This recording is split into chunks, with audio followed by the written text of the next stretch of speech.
second? All those in favour, please say aye. Aye. Against? Carried.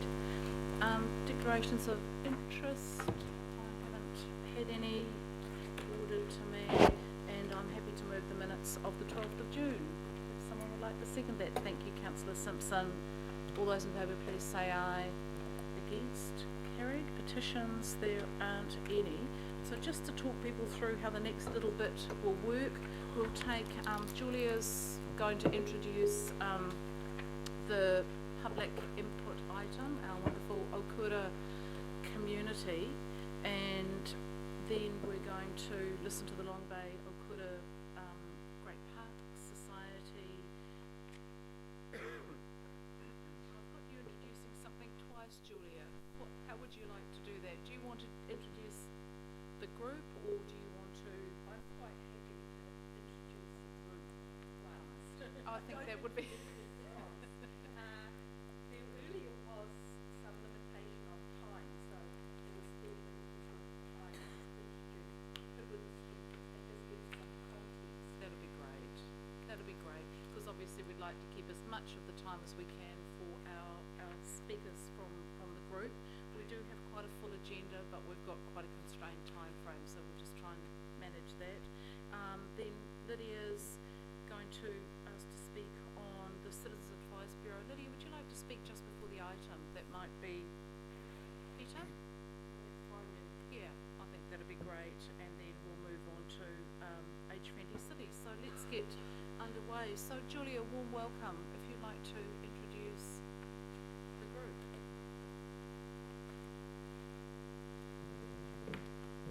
Well, thank you, Madam Chair, Your Worship and councillors. It gives me great pleasure to introduce the Long Bay Okura Great Parks Society group here today, who are making a presentation. This is a group, and you've got quite a fair few of our East Coast Bays community here in support. And it's a group that have, over many, many years, as one of their members was saying to me, they got first involved in 1996. So it's been a real saga for them. Rather a David and Goliath situation, as the local community has sought to protect the environment. This group needs no introduction to you, but they're a group that, I'm sure they wouldn't blow their own trumpet, so to speak, but they're a group that doesn't just recognise a problem and gripe about it. They actually look for solutions, and their actual defence of this area of sea and ocean line and estuarine environment has actually come at some considerable cost. The toll of the many hours that have been spent on it, but in our local community, they've managed to raise over $500,000 for the defence of Long Bay, $247,000 they fundraised for the defence of Okura, and we know that that's now gone into the High Court. And just even for this body of work that they want to present to you today, which they're encouraged by officers to commission, has cost $20,000. They are really concerned, as are our community, about the siltation that is degrading both the estuarine environment and the effect it's having on the Long Bay Marine Reserve. So we have here rather an august person, Dr. Shaw Mead, who's an environmental scientist and managing director of ECOAST, a marine and freshwater consultant, who has a background in coastal oceanography and marine ecology, and has been looking in particular about what can we do about the sedimentation? How can we practically control it? Because our problem doesn't seem to be in monitoring. It seems to be in enforcement.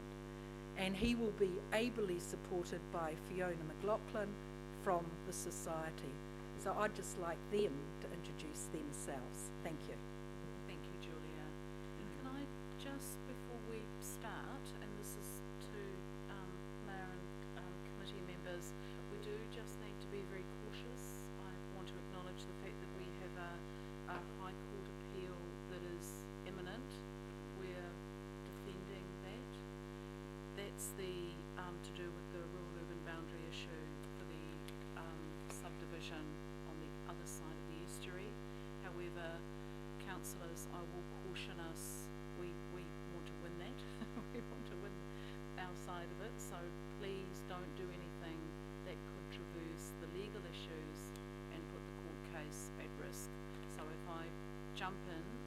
jumps in, it'll be because we see a possible risk posing into view. So please, apologies in advance if we do get reactive.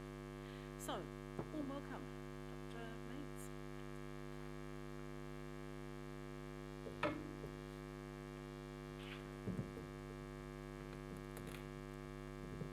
I just press it. Madam Chair, Your Worship, councillors, good morning. I am Fiona McLaughlin from the Long Bay Akura Great Park Society. I'm here to speak to you about the sediment that is detrimentally affecting the Long Bay Akura Marine Reserve. I would like to thank firstly the Hibiscus and Bays Board for their support over the years, and the Hauraki Gulf Forum for their support and coming today, as well as Greenpeace, Sea Shepherd, Forest and Bird, Keep Akura Green, and Friends of Akura Bush, and Erica Stanford, our MP, who unfortunately can't be here today because she's got a sick son. But we are very grateful for their support, and they obviously also care about the sediment issues affecting the Marine Reserve. So the Marine Reserve is a jewel in the crown of Auckland and the Hauraki Gulf. However, sediment discharge is destroying this precious ecosystem at such an alarming rate that we stand to lose this valuable resource. The most serious threat the Marine Reserve faces is high levels of sediment coming off the land, mostly from consented sites, the largest of which are Long Bay and Weeti developments. To get an idea of what is happening, I will play you this video.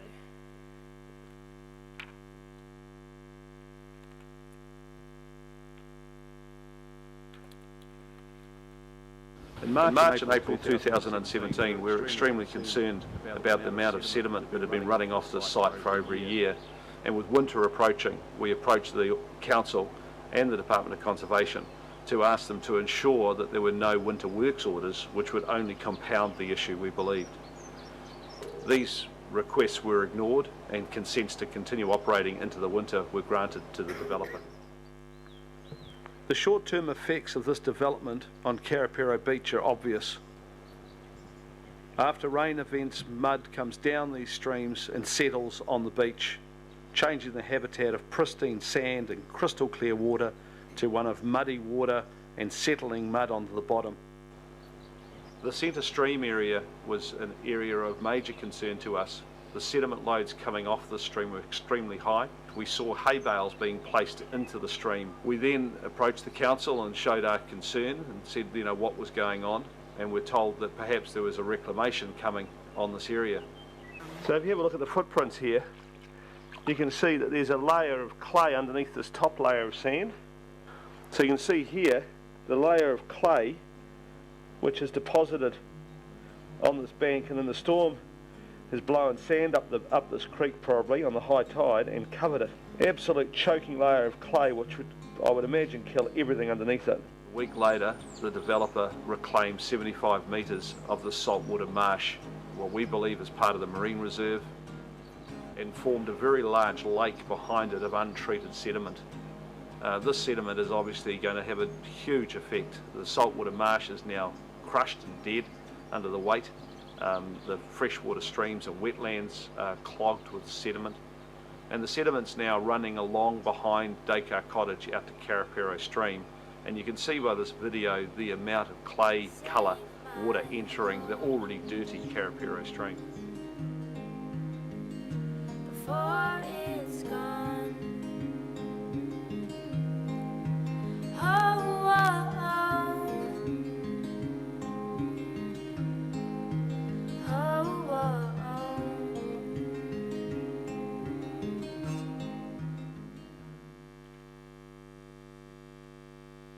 Thank you. So, approximately 2 years ago, we really noticed a big increase in sediment, and so we started doing a lot of work around that to work out how much sediment was coming off the land, and also where was it coming from. So what we have been doing is things like water testing. We've analysed the council's compliance inspection reports. We've investigated developers, consultants, ecological reports, and we have reviewed the March 2018 mass shellfish die-off. And we've conducted heavy metal testing and carried out a survey of sediment control on smaller sites, smaller earthwork sites in the catchments of the Long Bay Okura Marine Reserve. So the data and reports that we have collected show that extremely high levels of sedimentation and heavy metals are entering the marine reserve, and that it is causing serious harm to the marine and coastal ecologies, and that current sediment control systems are failing badly. The data we have collected and conclusions are detailed in the report we have provided to you today, and there is a short summary at the front of that report that encapsulates the more weighty reports at the back. There's a bit of reading there, sorry. So yeah, that's just to give you some background of what we've been up to and just how serious the issues are. So today we have some of our experts here. We have Dr. Shaw Mead, who's from ECOAST, and we also have Treffery Barnett, who's in the audience behind us here. She's from Bioresearchers, and while Treffery won't be speaking, she is here to answer any questions you may have. And I will now pass the floor to Dr. Mead. Thank you. Thanks. Good morning, everyone. I'm going to present what we did, which was a review of the consents, and especially looking at sediment loads and what sediment was going in. Now, there's a huge amount of data, a huge amount of reports, so I'll try and get through it. I'm going to skip lots of things as I go through, but hopefully get the main points across to you all. So in the limited time we have. So really I'm just going to talk about the specifics of the review, what our brief was, what the results were, and then how these issues that we've identified can actually be addressed. So our initial brief was to confirm that the sediment discharges were actually coming from the Waiti development and not from other areas of the catchment, and then also whether or not the consents were inadequate in terms of stormwater requirements and whether non-compliance was involved.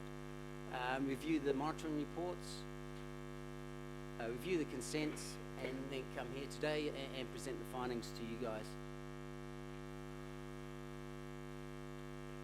So you're aware of the area, so I won't go into it too much. The white line is showing the marine reserve, and then if we zoom in closer, the Waiti development's specific catchment. And the important areas is Karapia stream. There's with the sediment retention, there's a stream that takes the treated water and discharges it into the Karapia stream, and then that goes out into the receiving environment. And another view of it, looking up the estuary, and on the top left you can see the development in the marine reserve area. So I think from the video we know it's a very significant area. It is already it is already sediment stressed, so it's under stress, this area.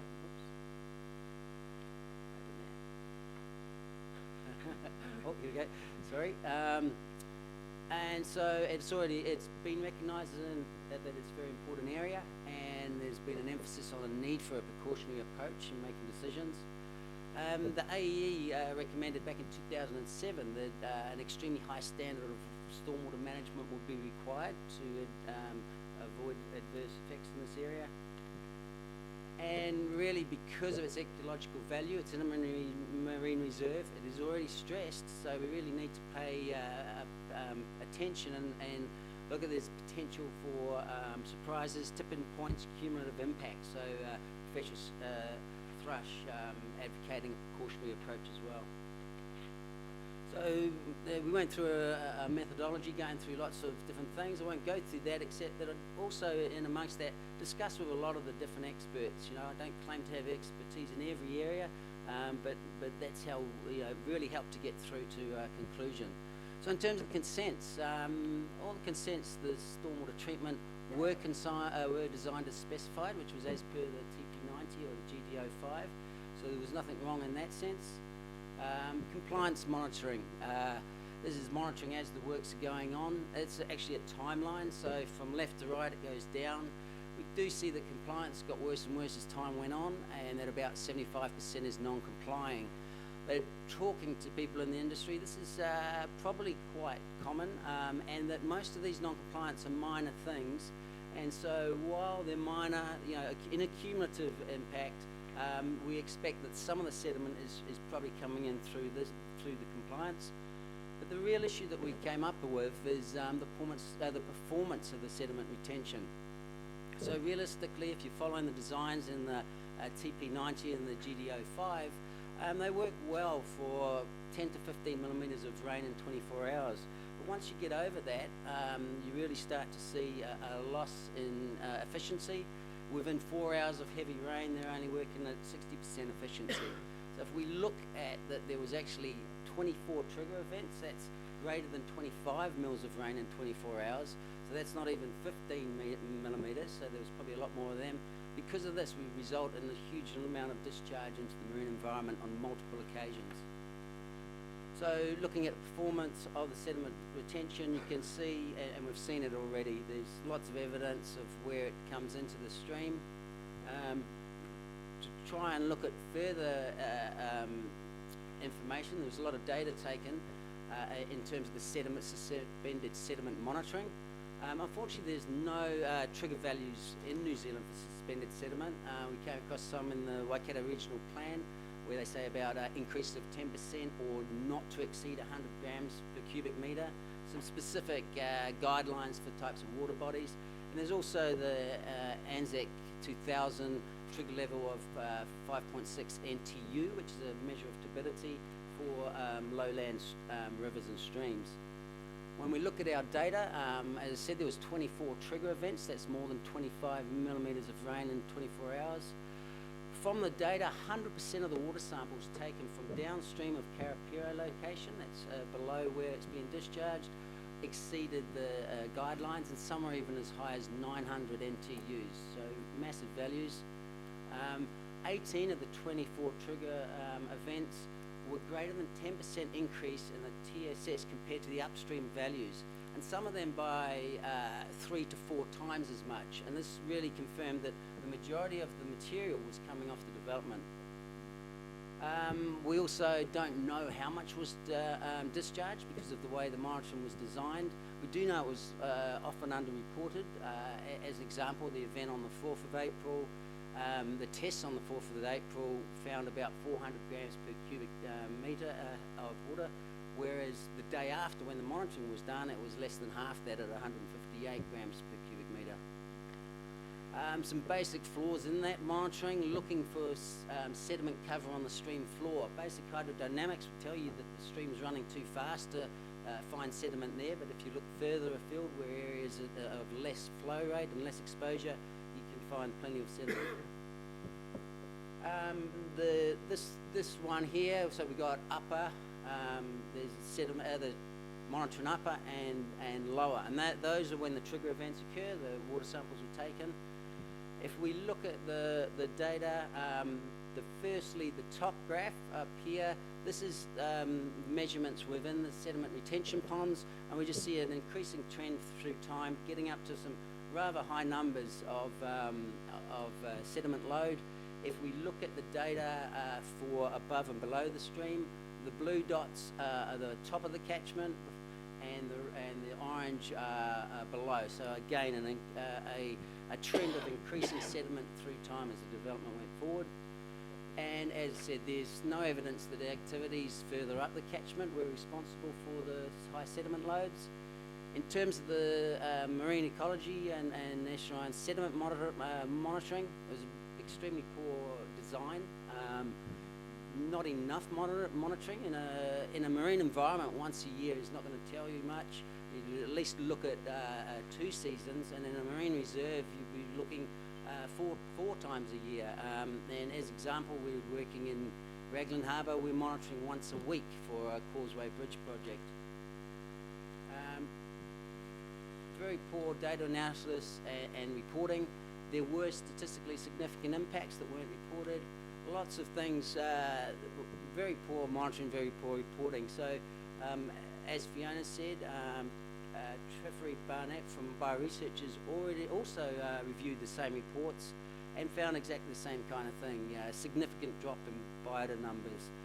Average species richness dropped. All the pippies and intertidal snails died in front of the stream. Loss of abundance, significant increase in fine sediments. So all these things were in the reports, but as Triffery said there, the conclusions in the Year 2 Boffa-Miskell 2017 report were unsubstantiated by the data presented. And so also, if the Auckland Council is reviewing these reports, I think that their scientists would see this straight away as well. And just without looking at the stats, just eyeballing the kind of things, the bottom graph there is in 2014, and that's the community makeup before the work started, and the top graph is in 2017 at the end of the work. So you can see the massive differences. When we look at the types of sediment changes, again, the bottom ones, 2014, the top 2017, these reddy orange ones, they're the fine silts. And what we can see, big changes in all categories. All these ones are the 6 monitoring sites offshore, so that's where this material accumulated. It's also going to accumulate further up the estuaries where it's more sheltered, and it's very likely that although we already had sediment stress, we're seeing the big die-off is kind of one of these tipping points where a bit more stress has led to this kind of thing. So to answer the questions, yes, all the available information says it was coming off the YT development. Yes, the consents were inadequate, but it's black and white, and it's not black and white, and this is the main point we need to look at, that the standards are not adequate to deal with more than 10 to 15 millimetres of rainfall in a 24-hour period. In terms of the monitoring, it was very poor monitoring design and in reporting, and it didn't actually fulfil what was written in the environmental monitoring plan and adaptive management plan, and no efforts were made to adapt, even though we saw these big changes. So I've kind of described the situation, so I'll jump over that, but really, precautionary approach wasn't applied in the decision making of the consent. The concerns with the monitoring really have failed to adequately report what was going on or adapt the management plan. So all we really get from those monitoring reports is really a record of watching the more and more silt come into the environment and the marine ecology change immensely. So what we do know, the normal stormwater and sediment treatments are not adequate to protect the Long Bay Okura Marine Reserve. We need higher standards, and the continued inputs are just going to lead to more and more stress and more impacts like the die-off of cockles we've seen. So despite all the variety of issues and with compliance and monitoring and reporting, the crux of it is that sediment retention and stormwater management did not work for rainfall greater than 15 millimetres in 24 hours and was not suitable for the sensitive marine receiving environment in a marine reserve. So these next 4 slides, and I'll jump over them briefly, they were put together by Professor David Phillips, who is an environmental engineer and works on this kind of thing, and he was just looking at what can we do, what are the issues. So he stated clearly that, while it's best practice, the TP90 or the GD05, it wasn't fit for purpose in this case.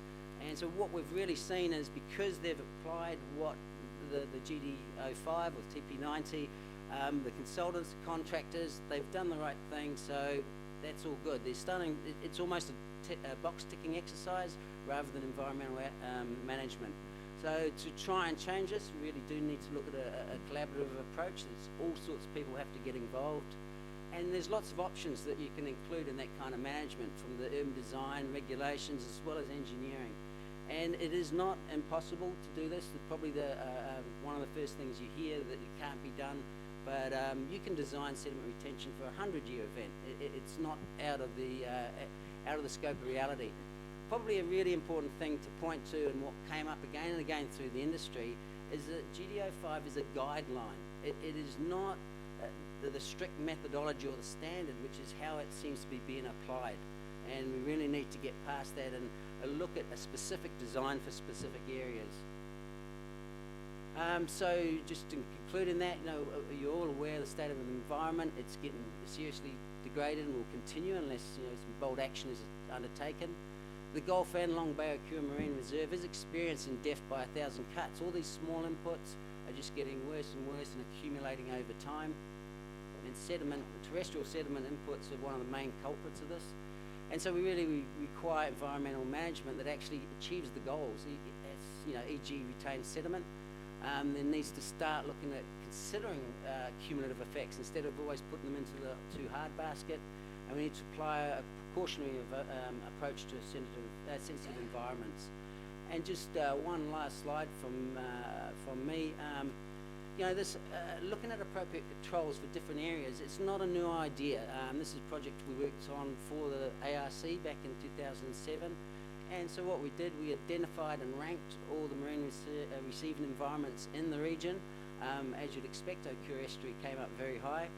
Then we used sediment yield models to look at all the different yields and runoffs and the catchments that are attached to these receiving environments. And as you'd expect, Waiti and Okura were very high potential for runoff, so there's a lot of poor soils that could cause a lot of problems.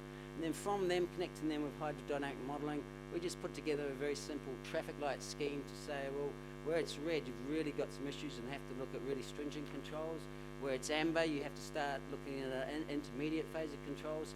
So this was a document that was produced. I understand that the GIS that was put together was used a lot, and it may still be being used, but actually taking that through to policy was lost in the wash as things went forward. And so now I'll just hand back to Fiona. Thank you. Thank you, Dr. Mead. I want to point out that we commissioned ECOs to do this study on the Wheatie development. However, that's not the only development that is a problem, and the only reason we did one development was we didn't really want to point the finger at them, but we can't really afford to do every single one. So obviously there are other developments in the area that are of concern and have the similar problems to this one. For example, the Long Bay development and also the managed fill site, which is owned by EnviroFill in the Okura Estuary.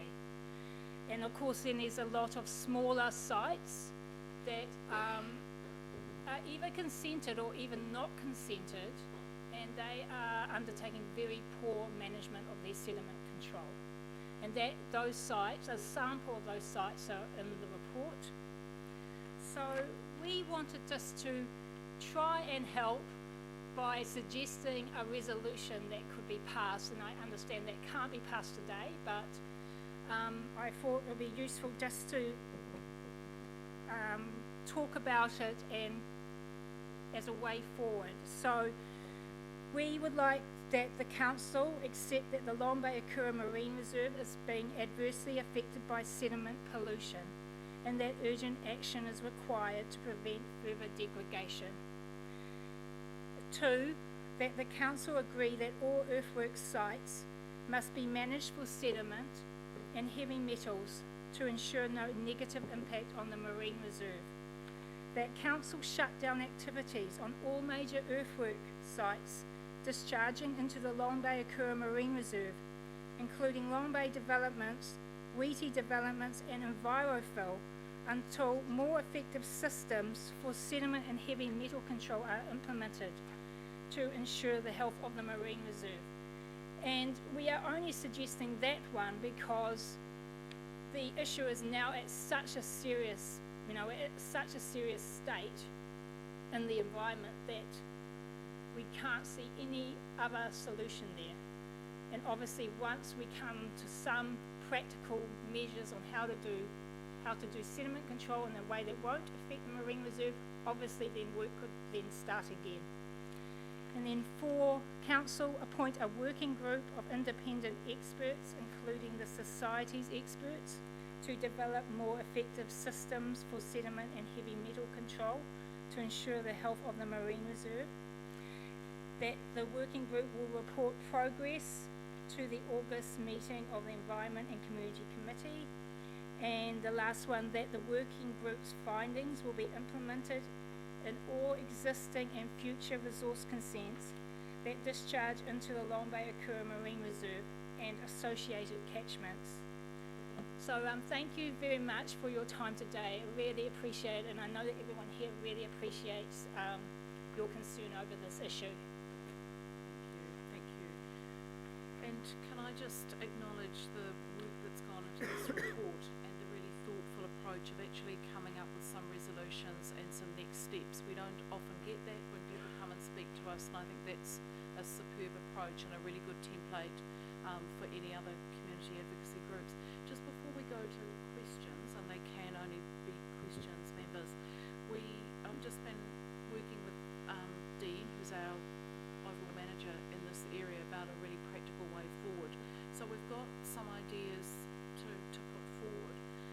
We're suggesting that in the really short term that we get around the table with you and your experts, because the points that you raise are of huge concern, and I don't think this is a time for us to be defensive nor rush to solutions. So I think we need to, with some urgency, get around the table and work through these recommendations with a view to bringing a report to the committee. Now, Dean and I are having a little bit of an August-September debate.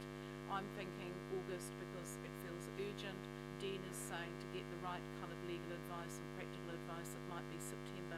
So we might aim for August, but we may need follow-up in September. So just to say, we're working towards that, councillors. The reality is there are some very thorny legal issues in here. We're already in court over one issue.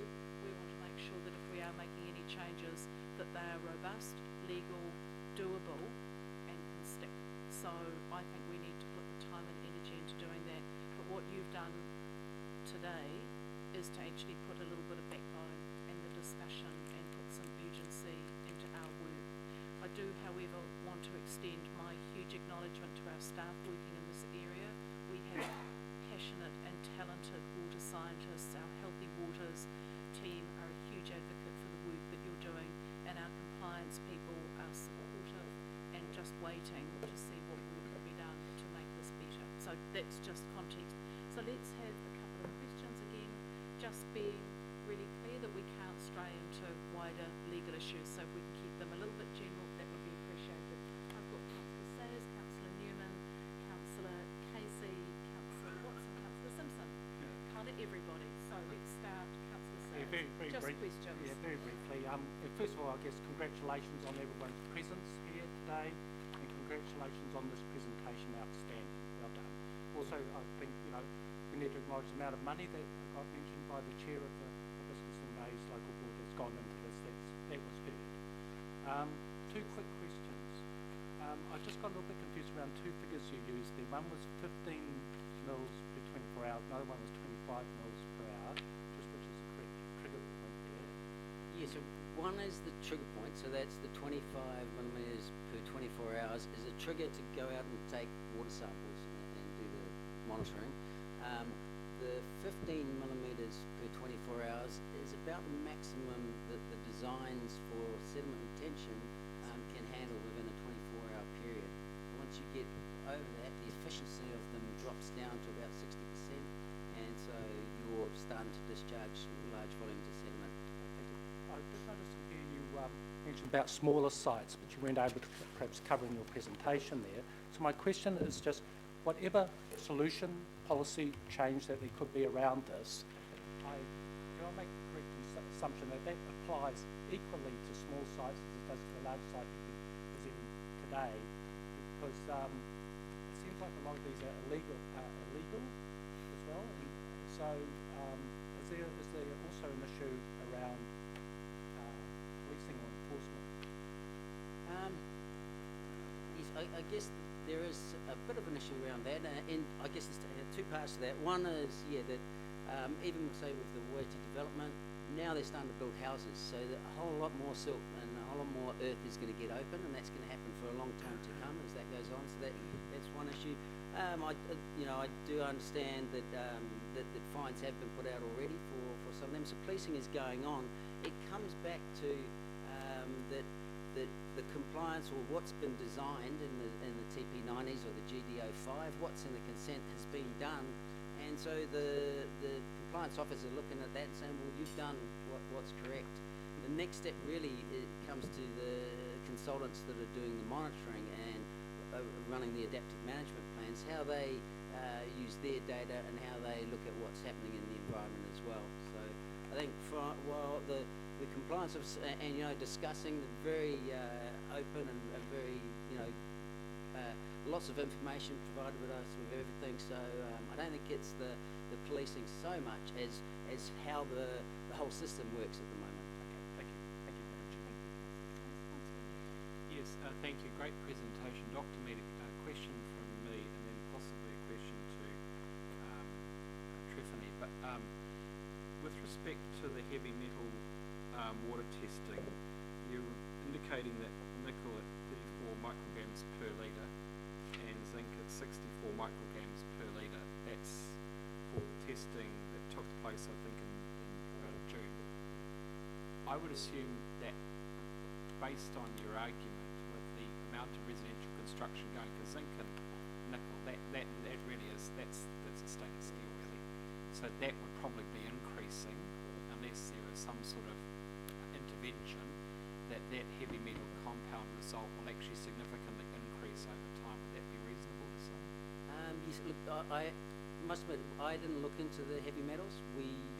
Ours was solely on the sediment, but they do persist in the environment, so yes, you would expect them to increase over time. Can I just pick up? I think that's a really good question, Councillor Newman. I know the ARC and Old Waitakere, we tried to have regulations passed to change the roofing metals and that were available for building to reduce that heavy metal load to no success. So I think at the moment the focus does need to be on sediment. But that is a bit of a sidebar. Let's deal with that later, along with copper brake linings. I did have a sediment question, if I can. I've also, I'm just reading the email from Dr. Pandey from MPI. This is set out in the report where it doesn't necessarily make a definitive statement, but it does tend to indicate that the changing salinity and water temperatures in that marine environment would probably be a derivative of land use practices adjacent to it. Is there anything more concrete than what you've received from MPI in this email at this stage? No, and it's actually a very hard one to consider. As we've said there, we do know it's sediment stressed, and so all these other factors, and we've had big inputs, especially during the heavy rainfalls we had in February. So that that's another stressor that's added to it, and it's just about impossible to put your hand on the heart and say that's what was caused by this development and the poor sediment treatment. In terms of all the land use and around, it's as you change from more forestry into urban, you're going to get a lot more runoff, and so those stresses to the environment are going to increase. Thank you, Chair. I think Chair, I do think this comes very close to making that conclusion actually from MPI. Just to let you know, I've got Councillor Casey, Watson Simpson, Member Brown and Councillor Hills, and then I think we do need to just to remind people, the recommendation we're passing brings this to next month's meeting, and I suspect this is going to be one that we're going to be doing an awful lot of work and discussion on, so it doesn't all need to be done today. Councillor Casey. Thanks. Just a question for Dr. Mead, I think. Really scary stuff, and I've had a skim read of this report you've left with us. What bothers me is the lack of monitoring of the freshwater habitat and the estuarine habitat, and also any mention of what happens when the shellfish bed dies to the birds and fish that eat them. Can you just say something about the legal requirement to cover that off in these ecological monitoring reports? I'm unsure about the actual legal requirements, but as I noted in the presentation, a lot of what was asked for in the environmental monitoring and adaptation plan wasn't undertaken, and as you said, the estuarine and the freshwater kind of stuff. But yeah, in terms of compliance, what you do when you get those results, I have put some back on the consultants. Again, if you are working on a project like that and you start to see these things, you take them to the council, the contractors, and you work together and try and find a solution. As I said, it really comes back to that main crux of it is that it's using the GDO5 as your design template that is actually not up to it.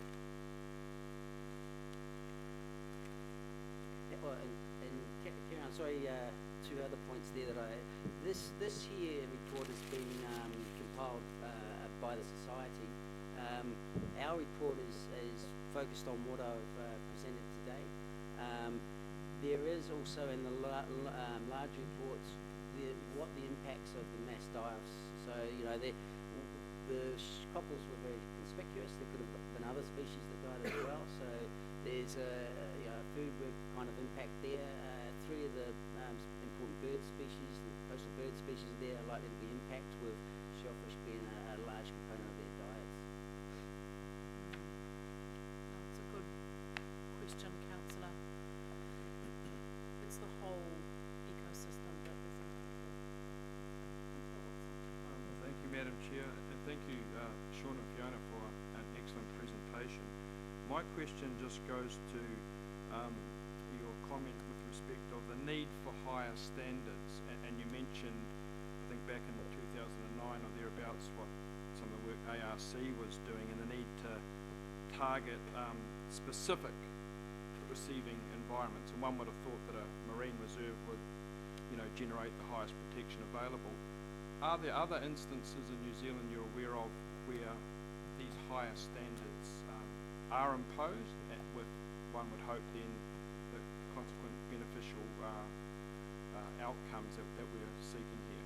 Yes, I mean, a very simple one is roadworks. When the roadworks are going on in the Auckland region, a much more stringent management of sediment runoff is undertaken.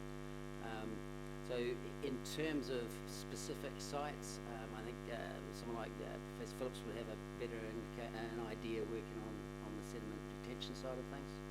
Thanks. And Madam Chair, just a question to you, and thank you for your prompt follow-up here. As far as the resolution goes, you mentioned the urgent meeting with the group in preparation for either August, hopefully it is, you prevail there. Just in terms of the suggested resolutions here, I'm assuming that they will be incorporated in some form in that report as well. Exactly. Okay, great. No, that's good clarification, Councillor Watson. That's exactly, it's using those as the framework to say how do we actually find action with this. Okay. And obviously you and Wayne and whatever councillors want to be involved in that initial talk through would be great. Awesome. Member Brown. Thank you, Madam Chair. Firstly, mihi atu kia koutou ngā uri o Ōkura. Tino hari o ki mai nei koutou ko te reo karamotua. Nō reira tēnā koutou, just to acknowledge the visitors and the homeland people of Ōkura. But I do want to pick up on the standards, insofar as at varying times, at this level at least, you would understand that in Kaitiakitanga the standards simply do not attract themselves to sustaining these environments. So hearing some really good response from our chair this morning about the next steps, the question I would have for you is your appetite around realising that this is not a unique or isolated situation. So in two parts, I guess, the matter is of regional significance, and that, if not a pilot, the appetite of Ōkura to spearhead the regional thrust that needs to occur, because frankly this is occurring in every waterway, and we know that, and we also know that the standards are not satisfactory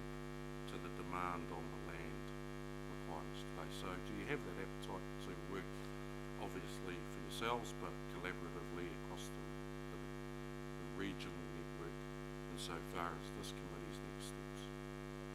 Well, I see that it is definitely a regional issue, and that if we cannot help our marine reserve, how are we going to help the whole Hauraki Gulf? I mean, the marine reserve is afforded the highest level of protection. So if we are kind of just like sitting by and watching the demise of this reserve, we've got no hope of saving the rest of the Hauraki Gulf. And our group, and I know our community, care deeply about the whole Hauraki Gulf. And obviously we have organisations here who are actually focused on the whole Hauraki Gulf as well. So yes, we totally want to find a solution, and we would love this to be a case study that could be applied to the whole area. Supplementary, Madam Chair, it's just that my interest really is selfishly about the role of all Māori across the region, and I would understand the issue would affect the whole region. So I'd obviously want to notify the committee that the Māori appetite is the region. Yeah, kia ora, no, point well made, Member Brown. And this almost feels a little bit like the canary in the coal mine, you know, this is saying, hang on a minute, let's just really have a look at what's going on, let's focus on this, and then let's use the discussion, the learnings, the challenge, and the debate around this, around the whole region.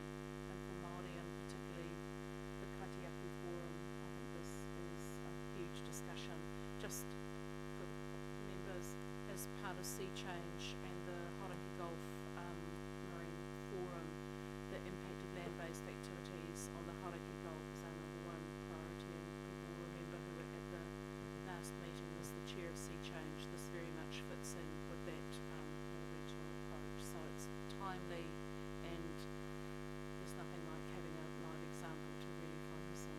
Last speaker is Councillor Phillips. Thank you, Chair.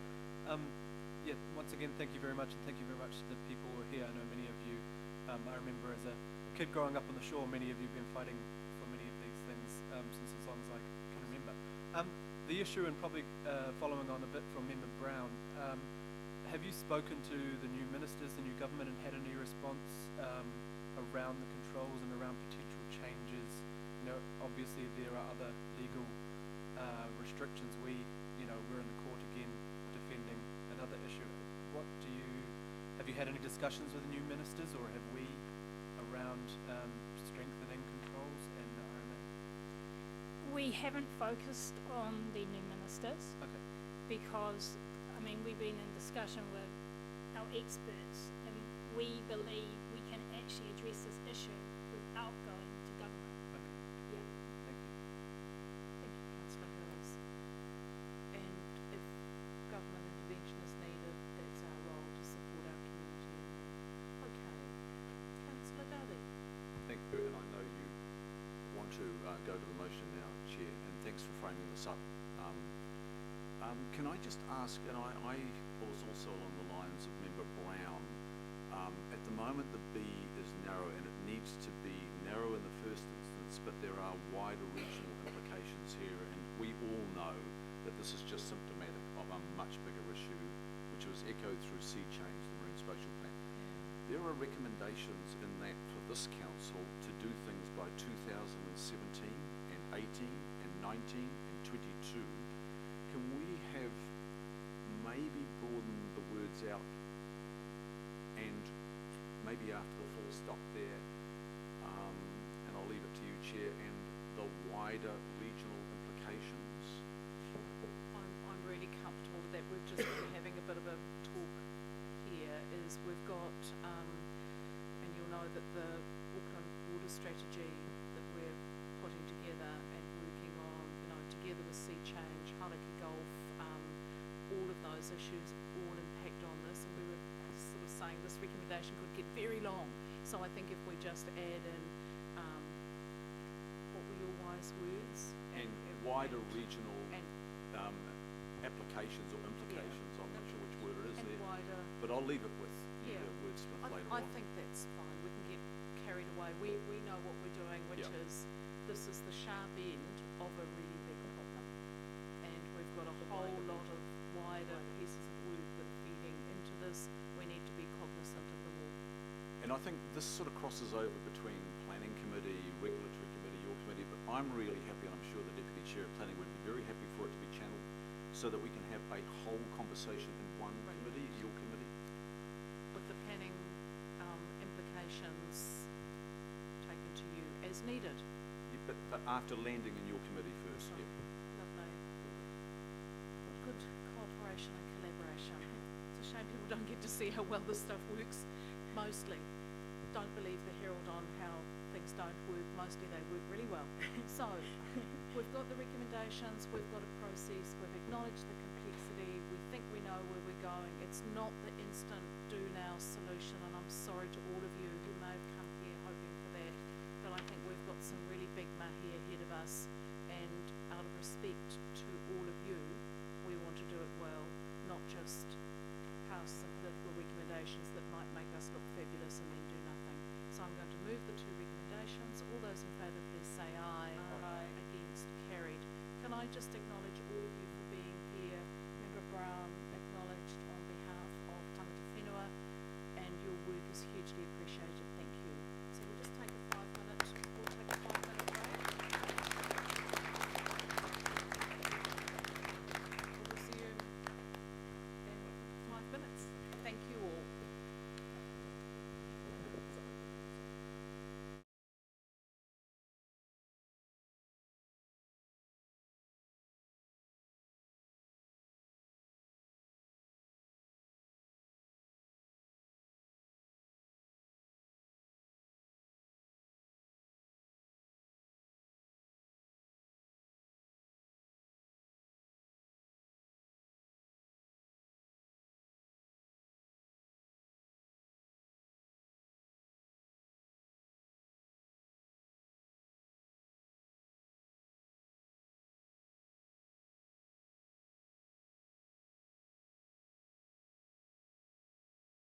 How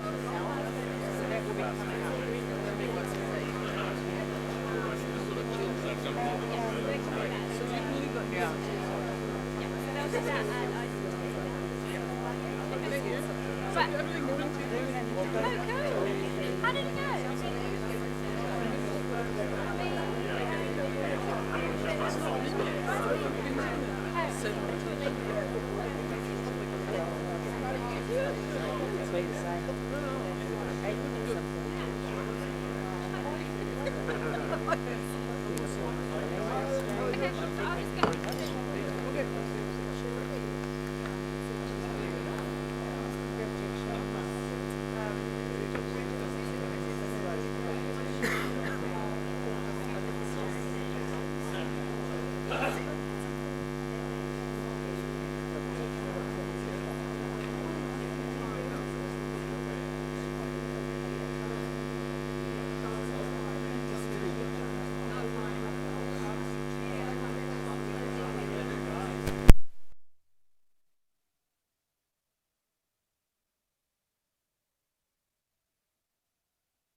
We could second councillor Clues.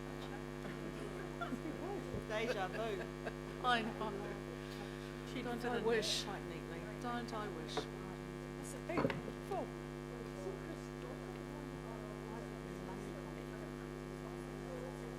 It must be school holidays. I've completely lost our committee. Sorry, Fano. 11. We've got 11 now. Have we got 11? Yeah, Sharon's behind me. Let's go.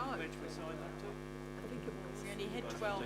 Okay, we're going to start. We've got a quorum. Oh, you're going to leave tomorrow, are you, Daniel? You're resigning. Pretty close. Okay, everybody, we're reconvened officially. Thank you. And welcome to our staff. Paul and Kat, let's deal with item number 8. I think pretty straightforward item. Do you need to add anything? No? Just there for questions?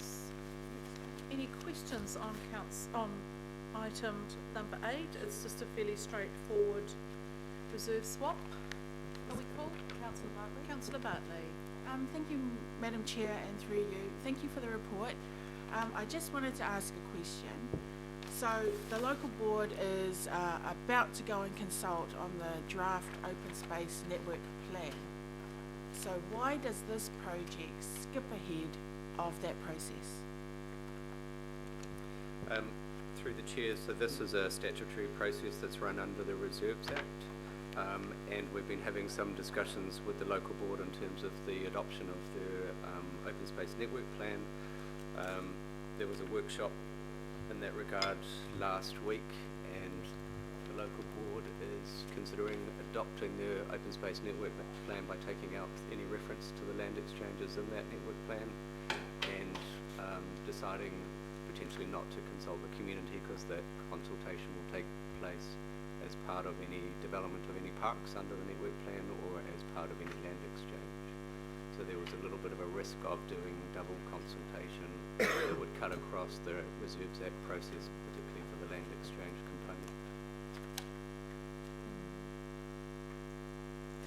So, Councillor Bartley, follow-up question?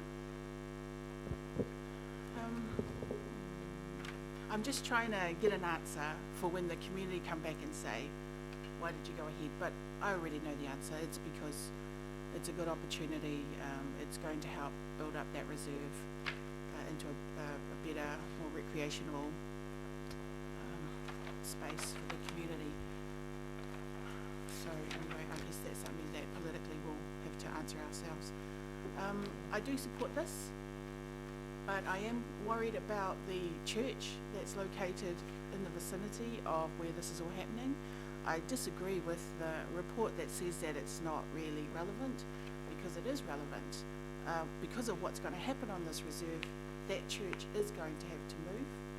So I have been in discussions with the local board chair about looking after that church that's on DOC land and on the using the Scout Hall, which they have been using for 20 years. I'm wondering if there's anything else council can offer to help look after that church, because they're going to be without a venue when they've been using that venue for 20 years. Through the chair, so just to clarify one point as well, so there was public consultation with respect to this specific land exchange, and we received 19 submissions. Some of those were in favour, so the Reserves Act actually requires you to focus in on the objections, and then we have to focus in particularly on those objections that are deemed relevant in terms of the Reserves Act. So of those 19, there were only 2 in particular that were deemed relevant in terms of the Reserves Act process. One of which related to access into Taniwha Reserve, and the proposed land exchange will actually increase the access into the reserve, and there's a net increase in terms of 234 square metres. And then there was another objection that was raised that talked about that Scout Hall, which is on Department of Conservation land.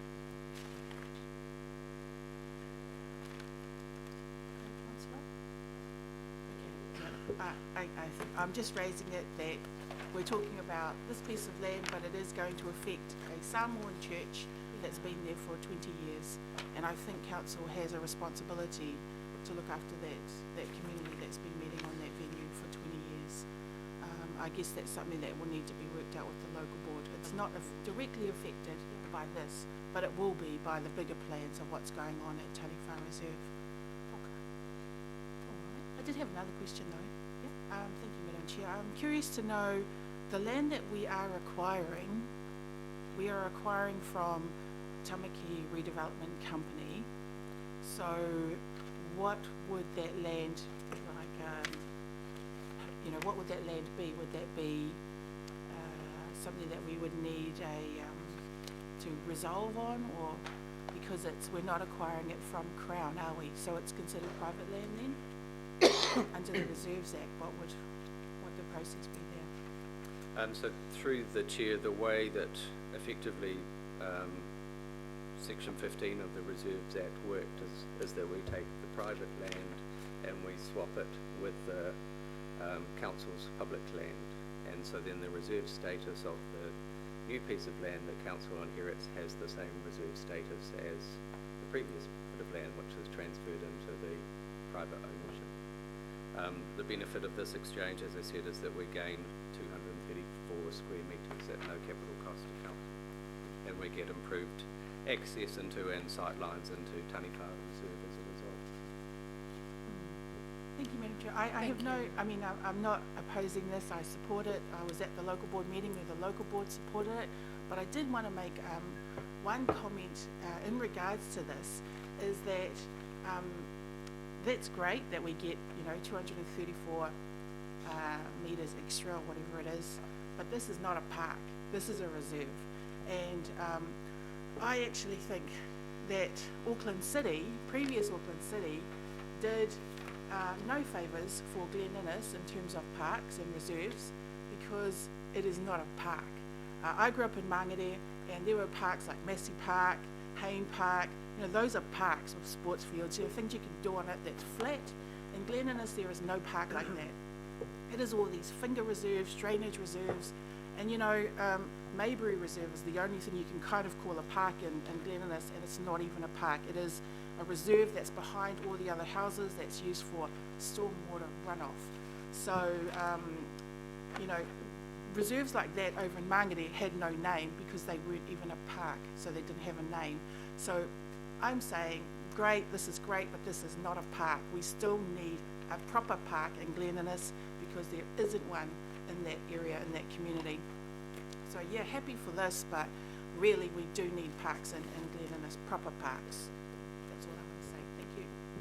Wise words, Councillor Bartley. I think you've entirely summed up our parks and open space strategy and why it's so critical that we actually have a look at the open space we've got, make it better and more usable, and look at selling some of the bits that are finger reserves and drainage reserves that no one can even walk on, but have that are seen as parks fulfilling the role of parks tick.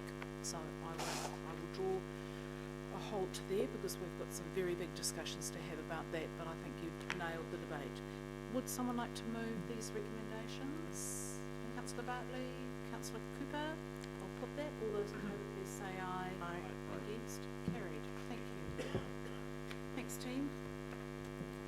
Item number 9, and I'd like to invite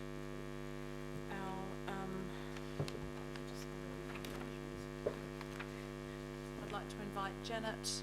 Now, Janet, are you going to be joined by other members of the panel? Your crew?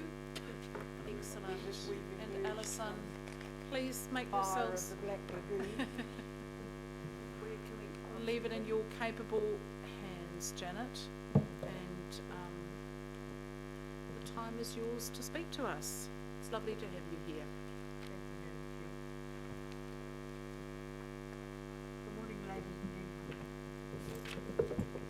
Thank you, Madam Chair, Mr Mayor and councillors for agreeing to hear us today.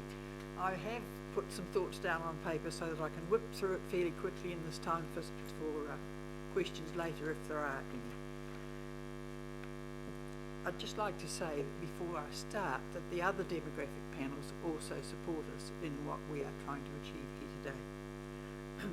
You already know that we felt betrayed almost 2 years ago. You have the history to date, and so we hope you will actually make history today. We do appreciate the difficulties you and your staff work under, the need to be risk averse and to keep a close eye on the cost implications of everything you do. We would expect nothing less, but caution must not be allowed to stifle progress. In the grand scheme of things, no one is asking for anything more than Aucklanders should expect to have and to be able to afford over time. Age-friendly means investing for people at every stage of their lives. It's not just about us, it's really about planning good infrastructure and good programs for the whole of life. It's an ongoing incremental process of improvement which you will always be able to control through the long-term plan and annual budgets. Yes, perhaps it is aspirational, just as the Auckland plan is, but it's also highly practical. Who knows? Over time, we might even recognise it as having been inspirational. Much work is underway now already, but it needs to be driven and consistent. It needs to be recognised as necessary and embedded across the whole council family, including local boards and CCOs. And yes, it needs to be monitored, as everything does. But let's not just monitor the status quo. Why are we afraid of moving forward in a more defined direction, I wonder? Central government is encouraging this move because there is strength in cooperation and the sharing of information as well as experiences. We do not have to reinvent the wheel. And if the Office for Seniors application for New Zealand to join the age-friendly network is agreed to, then it will be a simpler path to follow. Ireland, a country much our size, has already taken this step. Attachment C in your agenda lists the requirements for joining the global network of age-friendly cities and communities, and it says the age-friendly journey requires a continuous process of improvement. Isn't that what we all want? Members can join at any step, so you have choices. The different steps taken together take an average of 5 years to execute.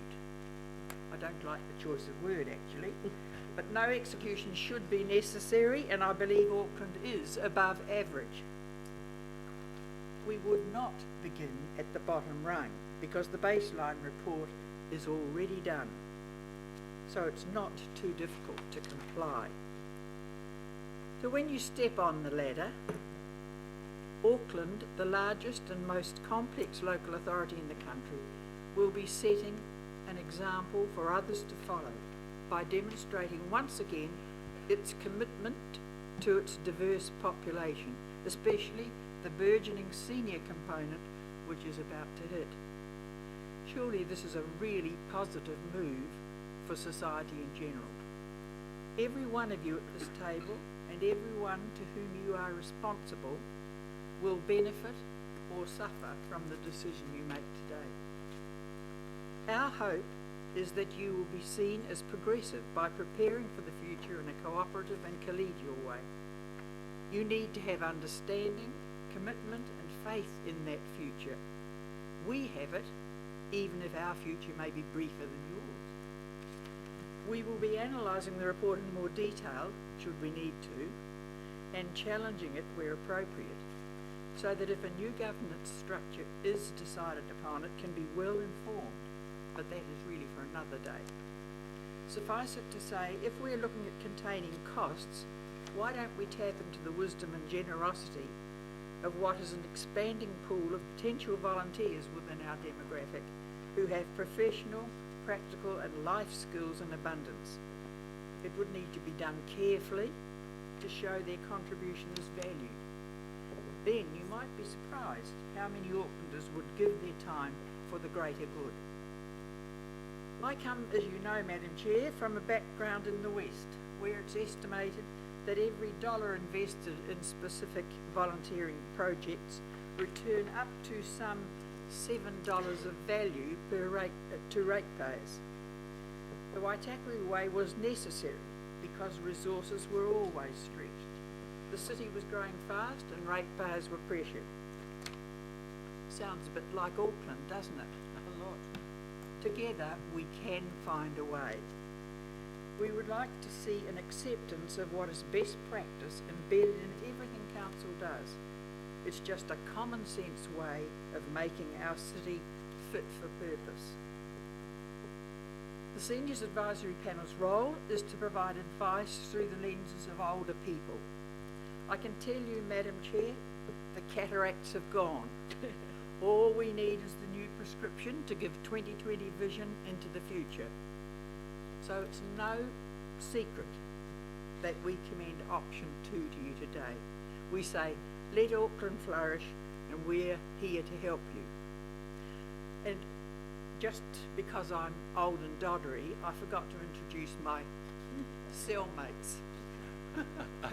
my Deputy Chair, David Wanhop, and my co-conspirator, Dr. Judy Blakey. Thank you, Madam Chair. We're open to any suggestions anyone has as to our future goodwill or otherwise. So we'll take, I don't think we need, I can't imagine there'll be a lot of questions. We've got Mayor Goff and then Councillor Newman and then Councillor Hills. So let's take questions and comments. So Mayor Goff. Thank you very much, Madam Chair, and thank you, Janet, for as usual, a really focused and excellent presentation, and if I can acknowledge David and Judy as well. I think this council's ready to adopt option 2. I certainly support it. I think you're right, it's a way of preparing for the future.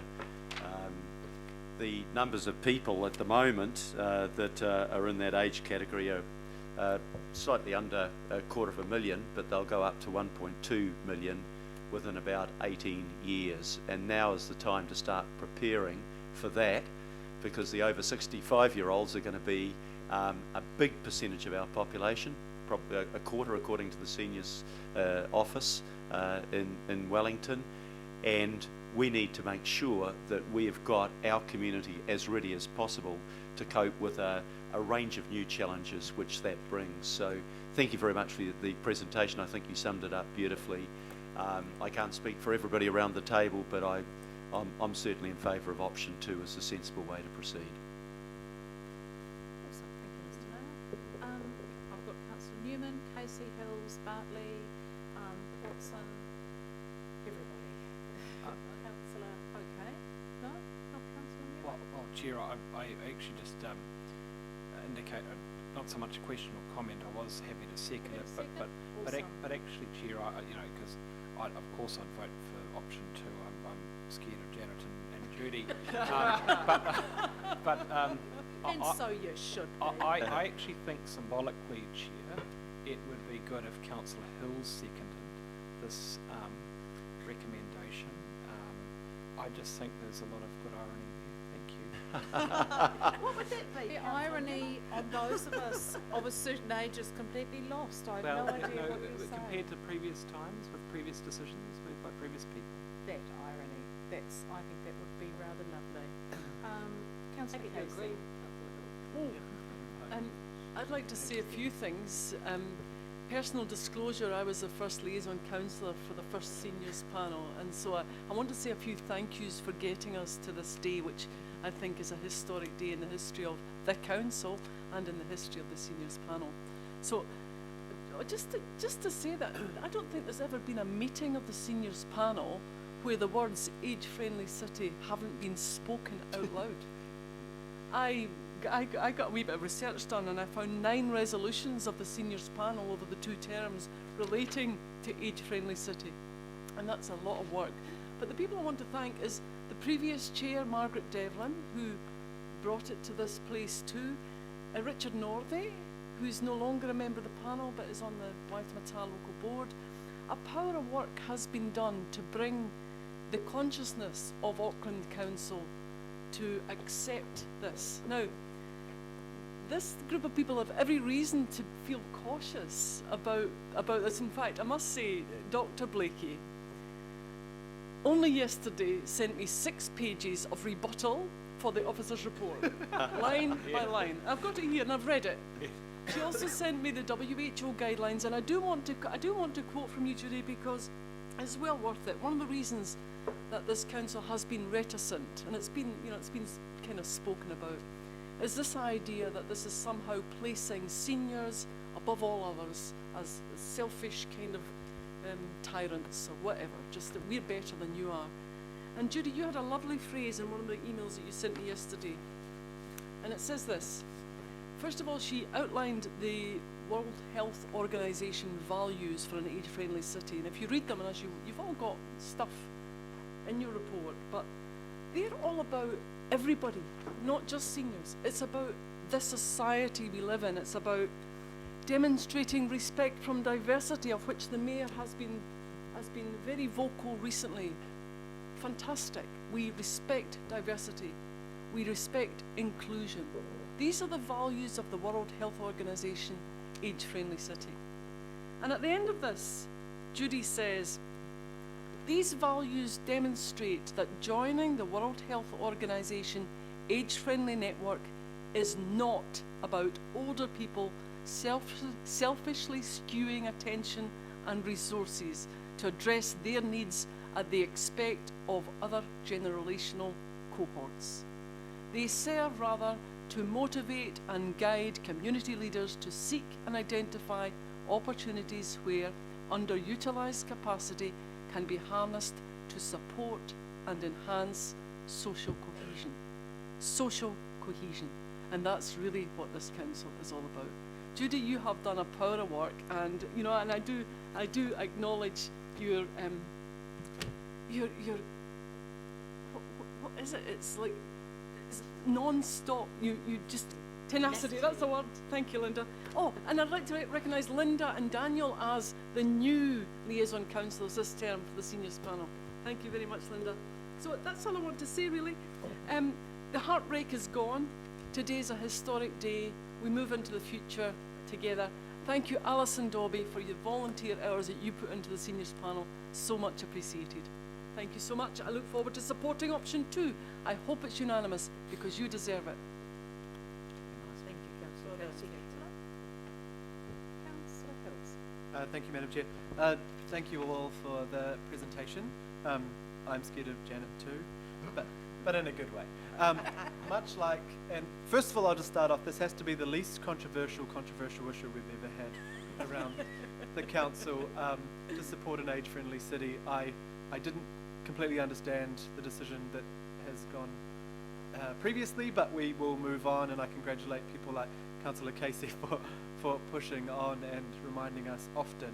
The other person I'd like to acknowledge that reminds me often is Joan Lardner Rivlin, who lives in my community, and I think the day I got elected to this body, she rang me straight up and she didn't say congratulations, she said, now we can get age-friendly cities. And then on her 90th birthday last year, I went to her 90th birthday and I said a little speech, and then straight up she said, and he's going to get us age-friendly cities.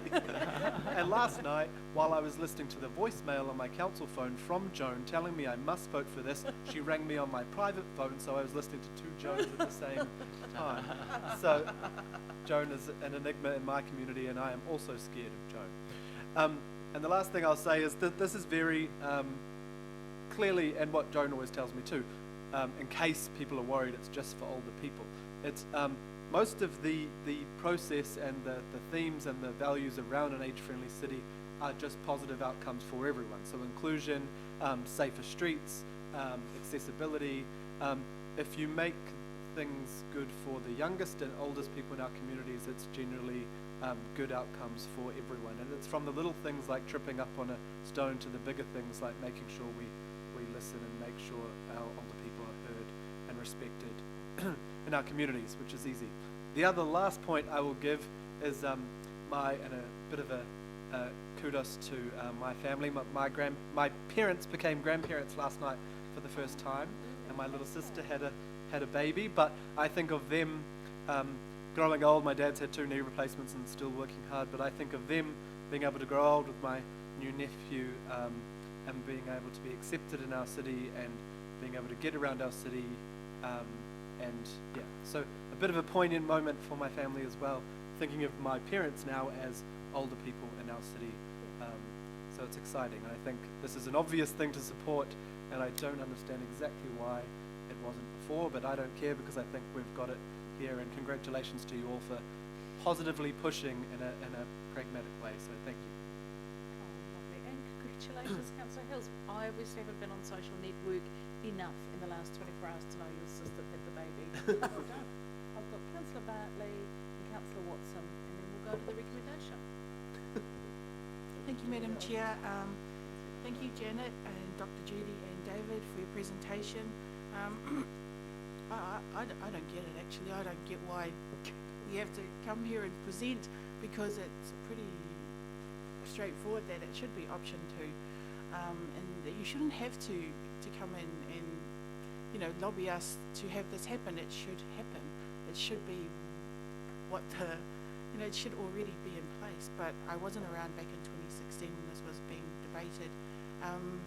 So yeah, I think we need to be specific and we need to be deliberate about things. So I do support option 2, and being a Samoan, we were raised to respect our elders. So absolutely, what you're presenting must happen, should happen. So yeah, that's all I have to say. Thank you. Awesome. Thank you, Councillor. And finally, Councillor Watson. Thank you, Madam Chair. Seems to be a little momentum gathering for option 2, so I'll You'll go along for the ride. Don't ruin it. I'll keep my comments short. I'm not afraid of you, David, Janet and Judy. You seem eminently reasonable people.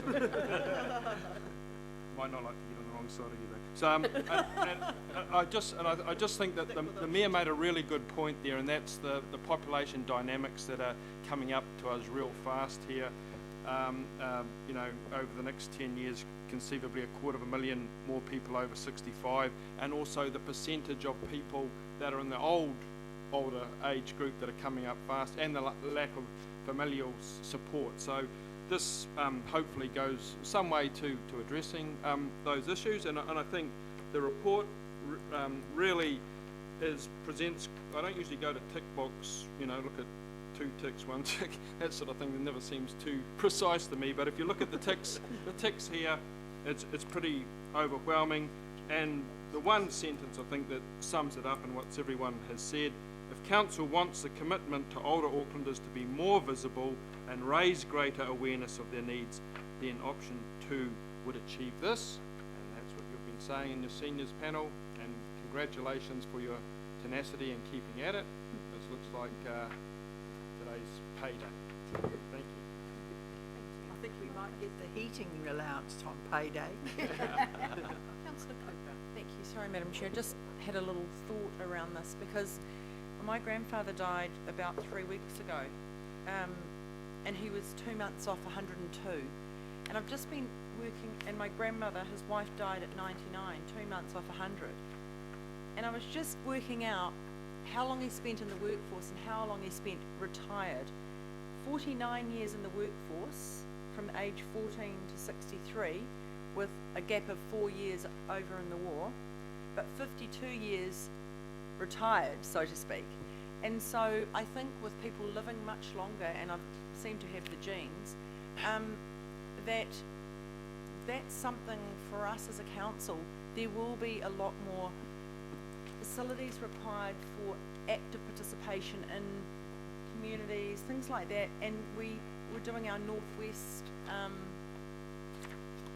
needs assessment, or needs for recreation in the Northwest.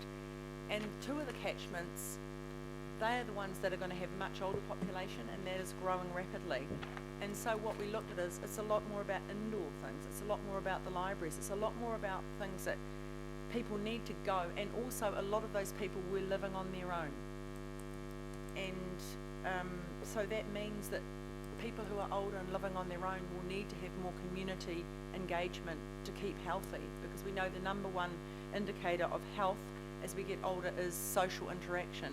And so I think this really speaks to the kinds of things that we need to be doing around our facilities and the type of, you know, we have strong areas with youth, but we will have a lot of areas, and we're all going to be in this, not you, Richard, but in the not too distant future, we'll be part of those statistics. and I know the Mayor, look, I know you never age, Desley, I'm going to own it. But I mean, I know the Mayor's recently got his gold card too. Yep. So, you know, we're planning for the future, but it's our own future. We're planning for way ahead in terms of youth. We can't forget our older people, because they're the people that we stand on the shoulders of the work they've done for decades on our behalf. Thank you, Madam Chair. Thank you, Linda. So I just realised we've kind of strayed into already discussing the item with our panel here. So let's just move that we acknowledge and thank our wonderful panel. Happy to move that. Councillor Casey will second. I'll put that. All those in favour, please say aye. Aye. Against? Carried. And I think we might just move straight into the item. My sense is that we've addressed it fully, and I know, my sense was it was seamless. So the Mayor will move. I'll move accordingly. Item 2, option 2. Second, item 2. We've got our staff here, but I don't sense any questions. I'm going to just say one quick thing, and it's to acknowledge Janet. No one should be scared of Janet. No. In the very difficult times where miraculously we passed First Call for Children in Waitakere, Janet made pretty much exactly that same speech about how this isn't all for children. This is actually good for the whole community. And at that time, it was divisive and difficult and challenging. And Janet supported our children. Now it's our huge pleasure to support our older community, of which some of us are part.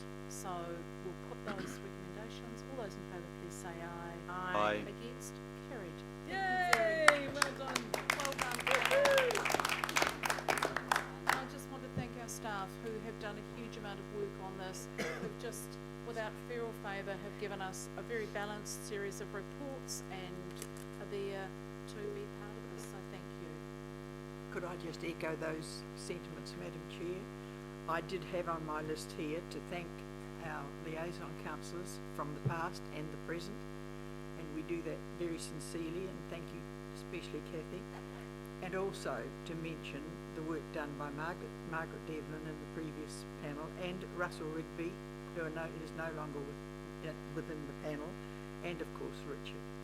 So that I didn't forget. And for Richard's information and anybody else who's interested, Joan would have been here today, but she's chairing a meeting in Takapuna. And I need to pass on from the wonderful Sharon Faye Davies, who's watching as we speak. Congratulations to the panel. She's delighted.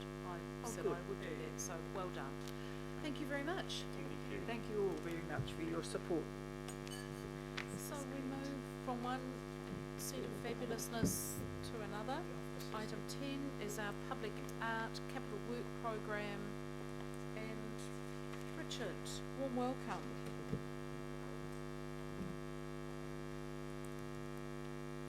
Oops, now we can't, no one can actually leave the room because we will lose a quorum. I'll count this as a quorum because people are just hugging, which I think should always count as part of the quorum. So we will move on. Richard, over to you. Good morning, everyone. The report in front of you today will take as read. It is our forward work program for our CapEx spend of public art, and it's within the envelope already agreed in the LTP. So no surprises here. It's really just to let you know where our investment is happening and what we're developing over the next little while. So happy to take questions. Lovely. Question, Councillor Darby. Thank you, Chair. Well, I'm happy to move or second, to take your second to your move as Chair. No, you move. Just one question I have is we have an advisory panel for art in public places, and I read sections working in partnership 29, 30, 31. I don't see any reference to that advisory panel, and what is their advice on this report? Right. So we use them as an advisory panel just to double check from curation point of view. So they're made up of industry panels. So they have seen our forward work program and endorsed it. So perhaps guidance for us is we should be including that as a specific recommendation. Yep. Look, That would be great for the future, Chair. They are an advisory panel. I'm a fan of seeing the advisory panel actually confirm their advice in a report. I think that's really important.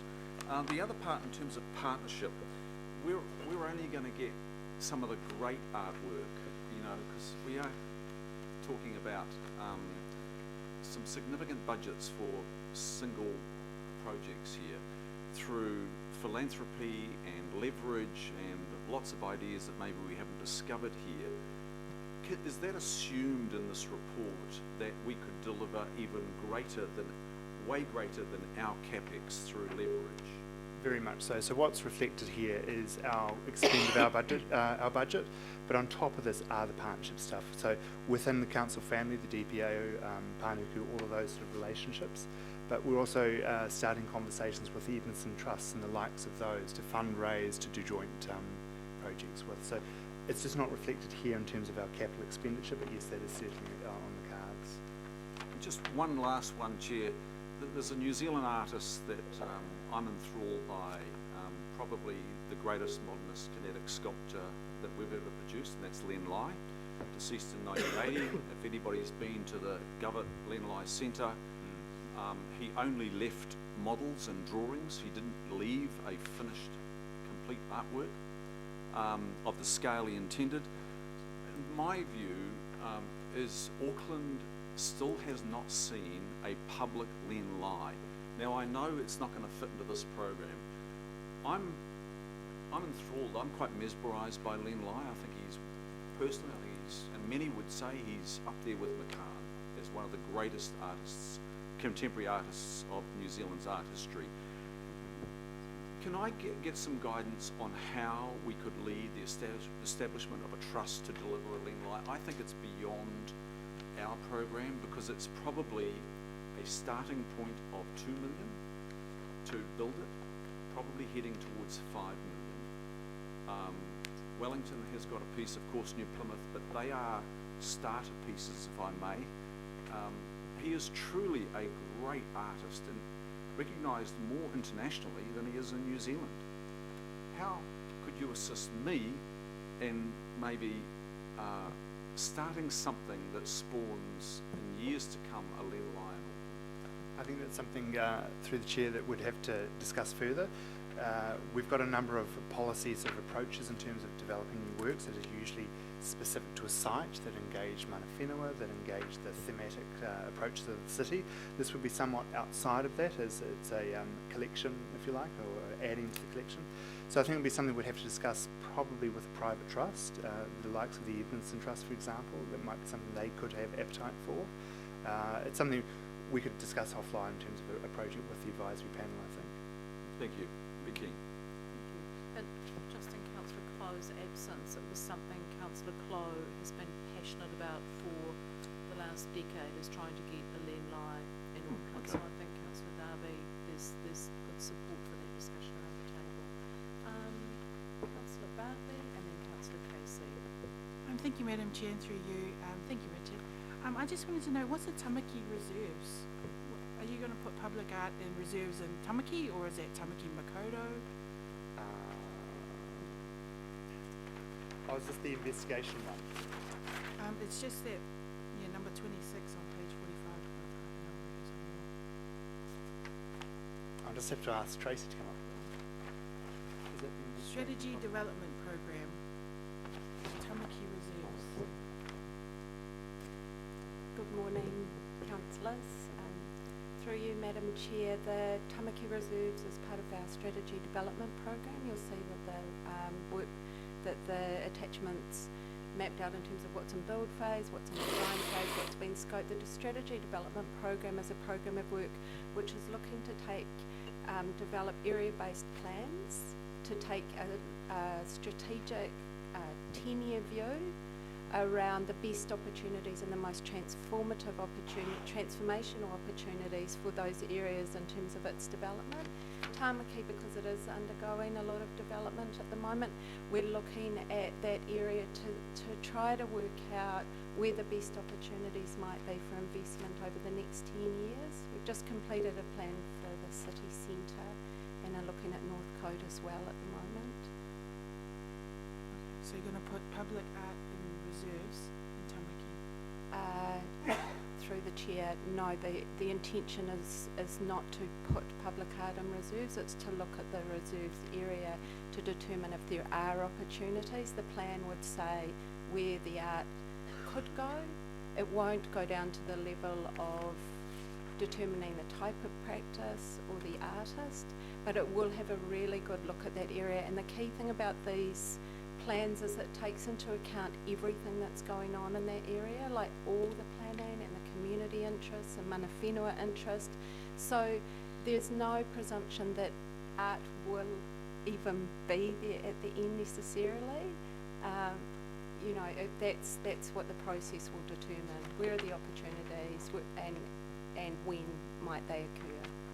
In addition to that, what we've found in the past is often art has been a reaction to a certain issue or a placatory measure. What we're keen to do is just map out the opportunities in a really honest way, in a forward planning way, so as we can have a roadmap to say within this area there are opportunities, or often that there aren't opportunities. So you know, we don't want to litter the reserves with art and plonk art, if you like. We want to be really clear about when there is an opportunity and when there isn't. So it's trying to define that over a long term.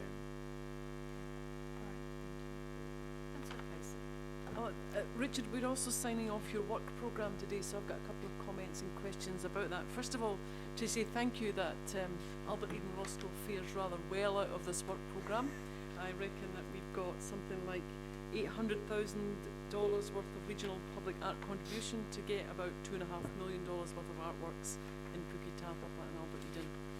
And I have a question about one of those artworks, and that is the one in the Mount Albert Town Centre, which isn't yet there, but how far is that progressing? And I'll give you my other question while you can think about it, and that's the temporary suffrage 125 sculptures or artworks. Why temporary, and why are they not coming till November next year, and why can't we get a permit? Through the chair, the suffrage project is a bit of a divergence of what we've done before. We've always done large-scale kind of permanent works. What we've acknowledged in that is that we don't really provide a pathway for emerging artists. So we wait for someone to have an established practice before we risk putting their art anywhere. So we weren't really doing our part in developing that expertise. So we realised that what we should do is provide a lower risk, lower sight kind of approach to build that capacity within the artists, so as we can have new people come through. So what we thought is we would try and find gaps in the collection, geographic gaps, and create plinths on which temporary art could be done. So the idea is to have a thematic approach, so we can have, for instance, a suffrage program, which for over 5 different sites. After 5 years, it would change for another event or a significant milestone. So we can keep quite a current curation and response to the themes that might be affecting the city. Now, outside of that is your question, why don't we have permanent suffrage work? We have a couple, and part of the process that we're going through with the temporary works is one of the submissions through the EOI was actually of such a strength that we thought we won't use it as a temporary one, but we'll investigate, can we use it as a permanent solution? So we're taking one of those concepts. Again, it's an emerging artist, so they need a little bit of support to develop it, but yeah, we hope to be able to take that one particular work and make it permanent. Brilliant. And Mount Albert Town Centre artwork? So with the Mount Albert Town Centre art, we've got a watching eye on the opportunities. It's similar to the question about the long-term planning for area plans. So we've been looking at Mount Albert for a while, looking for the best opportunity in that area. And at this time, it seems to be the plaza area, where opposite the train station, where there were the issues around getting the car parks to open up that space. That's taken so much time, so we've just, so at the moment that does look like the best opportunity. We're just kind of keeping that on the radar, checking in with the local board, checking in with departments across council to know when the best time would be to invest there. And Councillor Bartley. Oh, thank you, Madam Chair. Is there a way to have a map to encourage people to go to all these public art places so they can get out of the city and go to the suburbs, because I'm just looking at the almost 800 grand that's going to go on Jubilee Bridge. I want people to go and see it because it's actually kind of hidden in Pamir Basin. So it'll be really good. And plus, you know, I appreciate that you're trying to spread it out around Auckland, but even your 3 large-scale projects in Wynyard Quarter, I want to see more out there, not so much in the city centre, Wynyard Quarter, all the time. Let's get it out to the west of Auckland. Through the chair, we are trying to get it across the city, and that's why we've got less projects now, but they're more substantial projects around the region. Sometimes the inner city looks like it's getting more than its fair share, but what we have to remember is that it's been funded from a few other places. So we do have the central city targeted rate contributing to some of the artworks down in the Waitemata Central Business District rather. Also in Wynyard Quarter we have development, there's contributions from the developers down there who are paying towards the art. So it looks like it's quite heavy, but it's actually about spending the money where the money is generated and specifically for the projects. In terms of the getting people to see our art, it's something we're very passionate about. We've been trying to develop a digital response to that in terms of some kind of platform where you can look up and find out about an art piece or a memorial or a significant asset, and also not only hear about the artist and what their intent was, but to hear about the protest, to hear about the news articles and everything associated with that particular sculpture, that particular memorial. So that's something that's on the burner at the moment to develop, and we think that'll be quite transformational. We're also in conversations with some of the other existing infrastructure the council has in terms of like Auckland Pathways to try and build upon those sort of resources to try and say where our art is so we can discover some of the gems and the stories behind them. Thank you. Councillor Watson, then Member Brown, and then Councillor Cooper. Councillors, I'm trying to land us at 12:30 to finish, so that's we fine, just... I think No, that's I don't, you can't hear to speak, Councillor Cooper, I don't want to constrain you, but just remembering that we can also meet with our arts team because this is something we're all passionate about, as we should be. Councillor Watson. Thanks, and a very good comment, that last one, Councillor Bartley. My question's on the working in partnership section of your report there, and that's good to hear. I know that hopefully there's going to be some exciting proposal coming with the Orewa Estuary walkway with artwork, so it's good to see that we can get in and work with private trust that, you know, will essentially do it for nothing. My question though is to do with the collaboration with Auckland Transport and artworks, and I see, you know, around the place we have various bus terminals or projects like that, or big roading networks. Does our consultation go to NZTA as well, or do they have their own art team involved in that? Through the chair, we have a pretty close relationship with Auckland Transport, and we've just re-signed our memorandum of understanding about how we work together and how we develop assets and when we're involved or when they contract artists directly, and then who looks after the asset. Our relationship with NZTA is quite distant. We don't really have an ongoing day-to-day relationship. It's something that we would like to get closer with in the same way that we work with Auckland Transport, but it becomes about resourcing and leveraging. Okay, just a final follow-up question. In our discussions with Auckland Transport, rather, do they have any sort of kind of loose understanding as to the desirability of artworks in some of these big places, like, you know, these park and rides that are pretty big but pretty soulless type of places? Do they have anything that they like to do that in the way of art at them? The ongoing conversation with the council family is to try and integrate at the very beginning of a project, rather than one of the things that we often have that conversation about is we don't want patterns stuck on things at the last minute, because often it isn't a very deep interpretation. So we want to be there at the beginning of the table, and that's what the memorandum of understanding describes, and describes the opportunity and the way in which we can operate.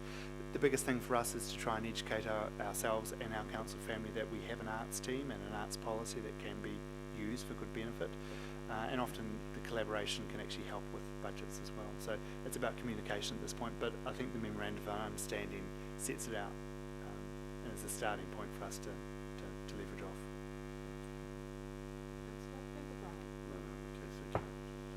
Councillor Cooper, I was just question.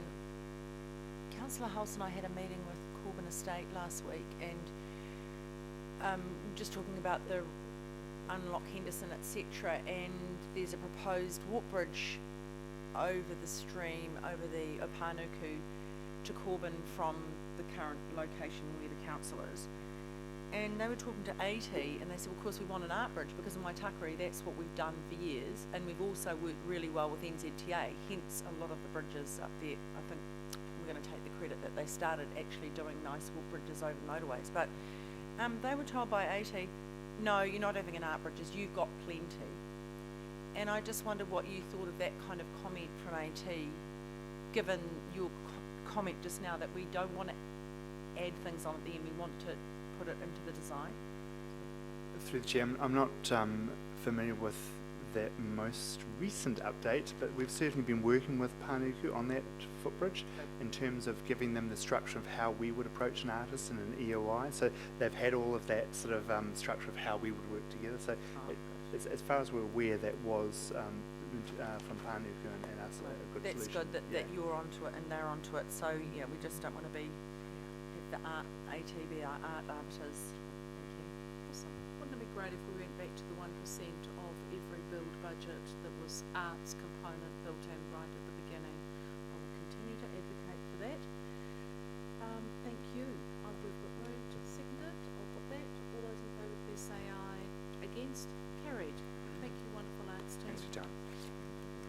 Moving on to our strategic partnership grant to Active. And welcome team. Thanks, Dave.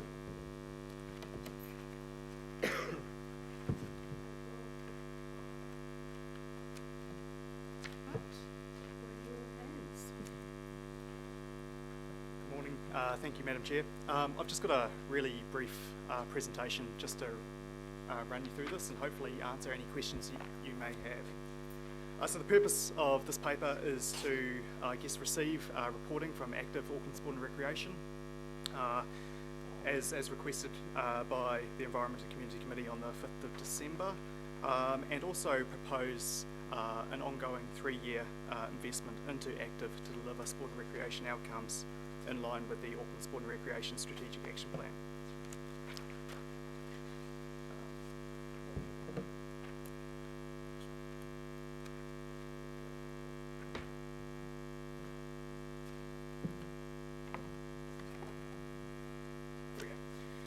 So just a little bit of background. The Active Group is made up of Active, obviously, and 4 community sport partners that Active work closely with. So Harbour Sport look after the North Harbour space, Sport Auckland, sort of central Auckland through into the east, Sport Waitakere into the western area of Auckland, and CLM Community Sport operating now in the county's Manukau space. So at a regional level, Auckland Council's investment goes through into Active, and Active work with these partners that they have built relationships with to deliver into communities and have close working relationship with them. In terms of council investment, $552,000 has been provided to Active over the per annum over the past 3 years. This is then distributed predominantly on a population basis into the community sport partners, and you can see in the slide how much that looks like. Active retained $76,000 for, central programming and sort of regional coordination across the group. I wanted to demonstrate how this investment from Auckland Council works alongside other investment into the group. And as you can see from the slide, $11.2 million was forecast for their income this year. And I guess that, so council investment is leveraging investment both from Sport New Zealand as well as from other funding agencies like Foundation North, New Zealand Community Trust, Lion Foundation. So our investment represents only about 5% regionally into Active to deliver those outcomes. I guess the story there is with a relatively small investment in the scheme of things, what this does is provides us greater reach and greater ability to influence change and sport and recreation outcomes in communities. So how does what do they do for the money essentially? So there's 5 thematic areas that Active have focused on. Now this is in order to achieve outcomes within the Auckland Sport and Recreation Strategic Action Plan. So leadership and advocacy, you will have been aware that through the LTP process, Active were very, vocal in the process of engaging sport and getting a collective voice for the sports sector.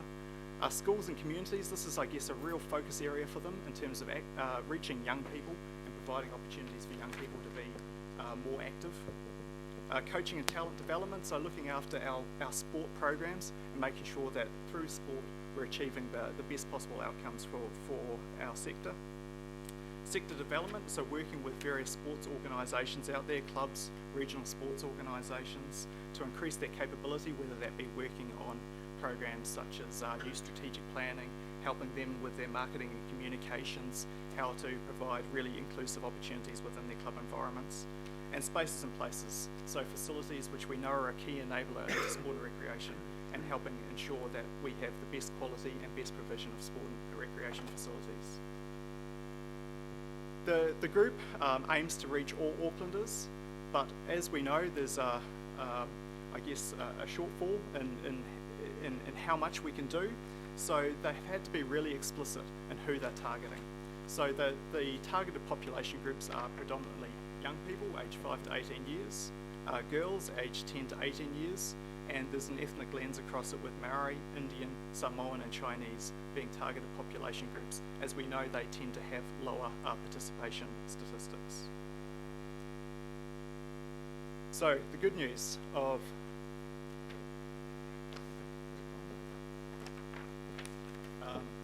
what they have achieved. So I've kept a few high-level points here. You can access the full reporting elsewhere. But the Auckland approach to community sport, this has been a new way of looking at how sport and recreation is delivered across the region. It's targeted at the most local level, so working with communities in order to drive real change, to connect with people at the community level, work with them to understand what it is that they want to do and how the organisations can support them to achieve those outcomes. So this has been a new strategy that's been developed, and alongside that 22 communities of activity, which are targeted focused communities that are based on the statistics and insights about where the level of support is the most needed. So they've been developed and programming is underway to influence change in those areas. Capability support has been delivered to 10 regional sports organisations and 101 community clubs or groups. This involves the development of strategic planning and advice and support around governance and operations. There's been a coordinated sport approach to the Auckland Sports Sector Facilities Priorities Plan. This plan involved liaising with over 80 sports organisations and has created a process for prioritisation of potential sports facilities. I guess it's the voice of sport, and it's the sports sector getting organised and demonstrating a collective voice around what's the most important to be able to prioritise. The first iteration of this process is currently underway, so we'll have some prioritised projects coming through from that in the near future. Communication to and coordination of the sports sector. This is where Active have ensured quality and consistent communications are used throughout the sports sector, an example of which was through the LTP process, when Active had made sure that they were well connected to sport and there was quality advocacy from the sector. And finally, community and school partnerships. This is where we've recognised that it's not just about council provision, and we need to be working closely with our partners in education and various school facilities around the place. So the Active group are working closely with schools and sports organisations to identify needs and opportunities and help facilitate those relationships which enable greater community access into school provision and sports facilities. Can I answer any questions?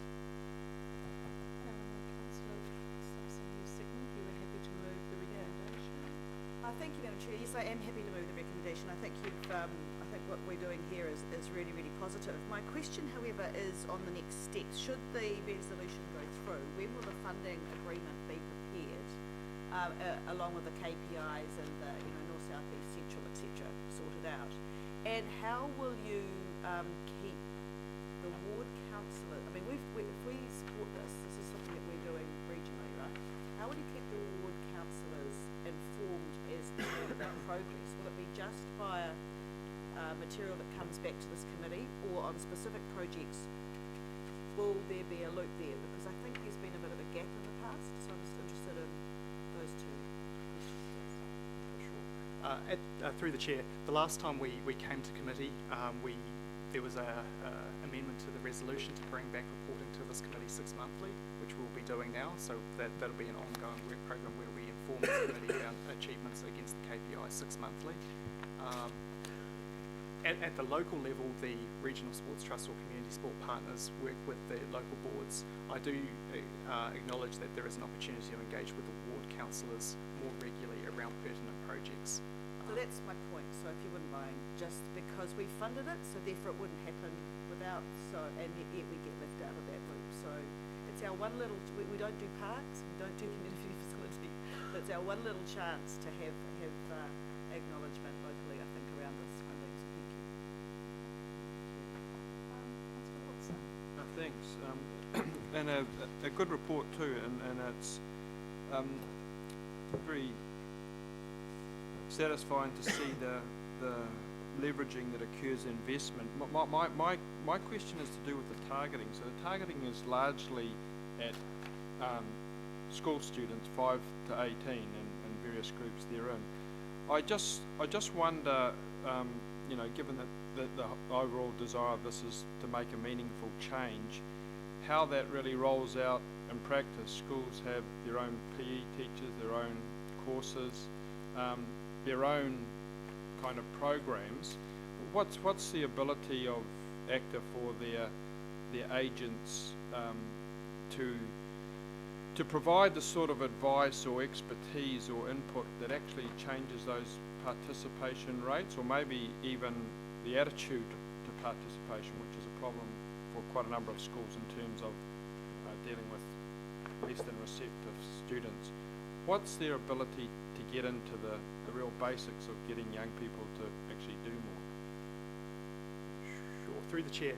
So the role of the group is not to be delivering school sport programs per se. They do have a connectivity through the education department and directly into schools. We're working with the willing to a certain extent. Part of that is obviously around facilities, as we've touched on. There's also programs that they have in their portfolio that have, I guess, a really positive influence into schools. For example, the Good Sports program around, I guess, behaviour around the sports, and also the TLC program, which is talent, leadership, and something else, which is all about, I guess, developing really good people alongside sports programs. So that's delivered into schools where appropriate and working with the willing. There's also the opportunity to invest through funding streams, not with council money, but with Kiwi Sport funding, which provides sporting opportunities to sports organisations to work closely with schools as well. So there's, I guess, a variety of different ways, whilst not being responsible for, say, delivering school curriculum and PE programs, etc. Okay. Do they give any advice to those programs, or would they just leave that to the school themselves? Well, through you, Madam Chair, I think they are one of the strengths of our local deliveries, that they do have strong connections with the schools. So, and as Dave said, when they work with the willing, I guess, and we are trying to build strong relationships with schools when they seek to have that relationship, I guess. So yeah, I think they do have good, meaningful discussions, and we are trying, I guess, at a broader level to sort of break into that Ministry of Ed conversation, and that's something that Sport New Zealand is really driving at the moment as well, to improve that along with that.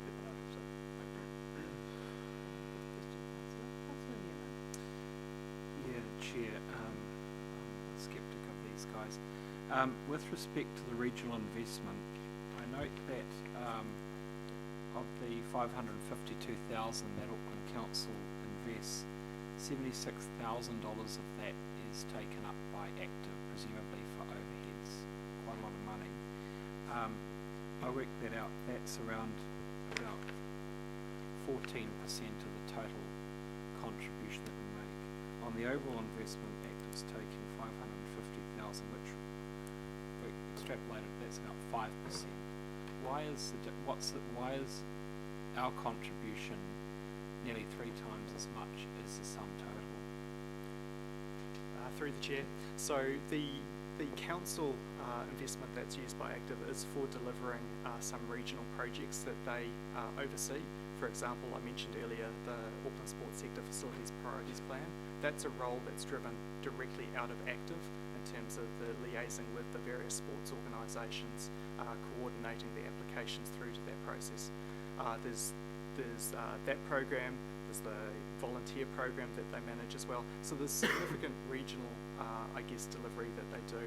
In regard to the total investment and the figure that is alongside Active there, that is their core administration that can't be attributed to any particular program as such.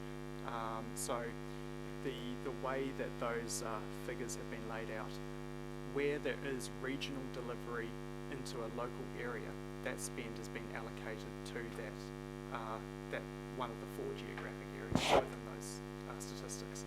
So I guess that probably explains somewhat the variation that you're noting. Can I ask a couple of follow-ups, Chair? At para 21 in your report, the 4th bullet point down, you're talking about CLM Community Sport hosting the community open days, engaging with local clubs, and encouraging engagement, etc., etc. I went to a couple of those events with the chairs of the local boards in my ward, and I observed the feedback that was being provided by the public at those. What happened to that? It didn't. You commented on your report as a outcome, as a tangible outcome from the investment. That wasn't part of any coordinated community engagement that council and the local boards were leading during the long-term plan debate. So where is that information that was derived? So that, through the chair, that bullet point refers to when CLM Community Sport first received a contract from Active in order to be the delivery partner within the Southern Local Board areas.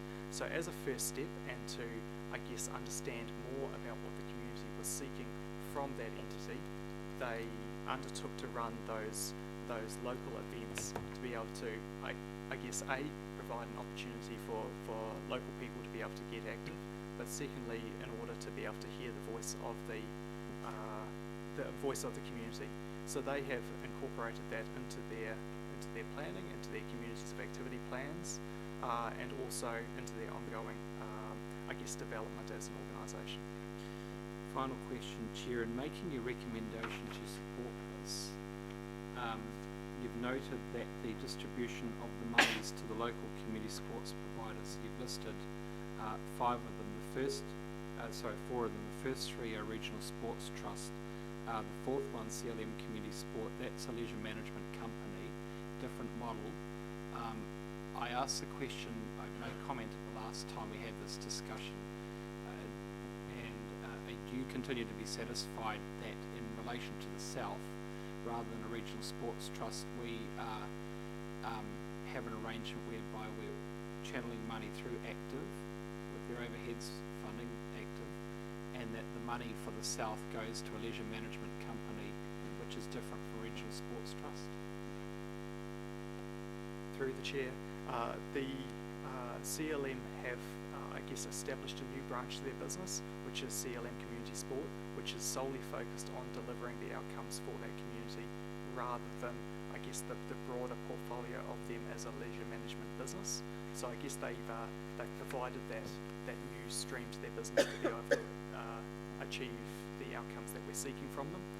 Through the monitoring and the ongoing relationship we have with Active and the Active Group, I remain comfortable that they are doing a very good job in delivering outcomes for the communities.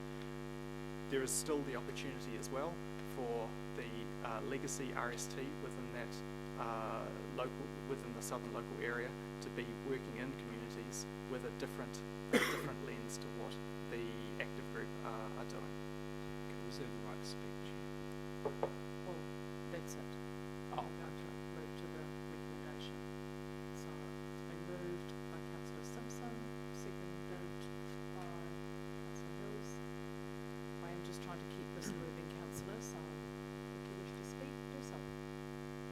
Chair, I'm not going to vote for this recommendation, I guess, because I have some residual concerns about the way in which the arrangements apply in the south.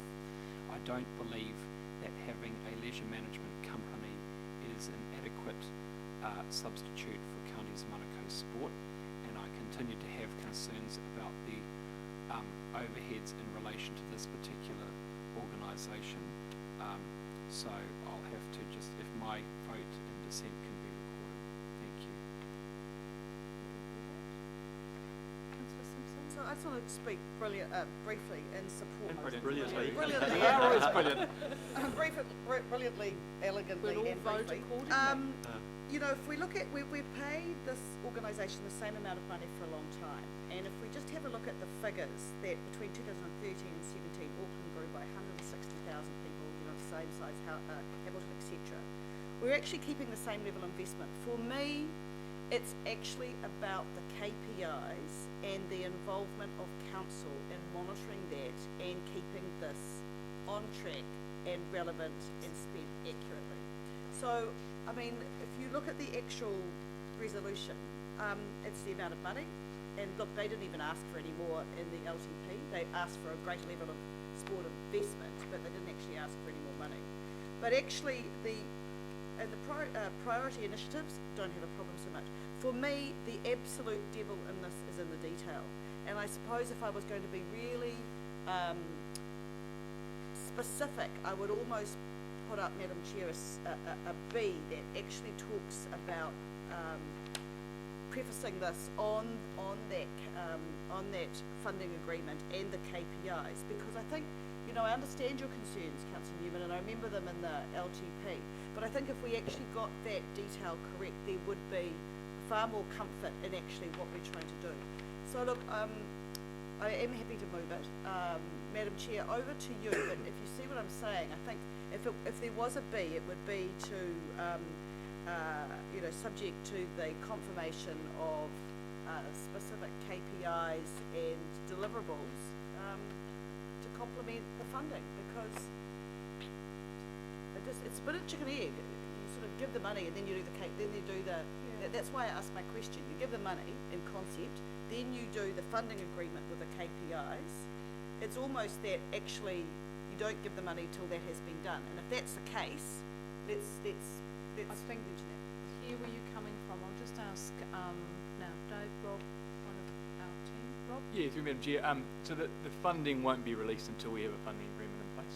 So I guess this is just approval to be able to enter into a funding agreement at those levels. So we will focus on the funding agreement and get those KPIs in place. And who signs that off, Madam Chair, please?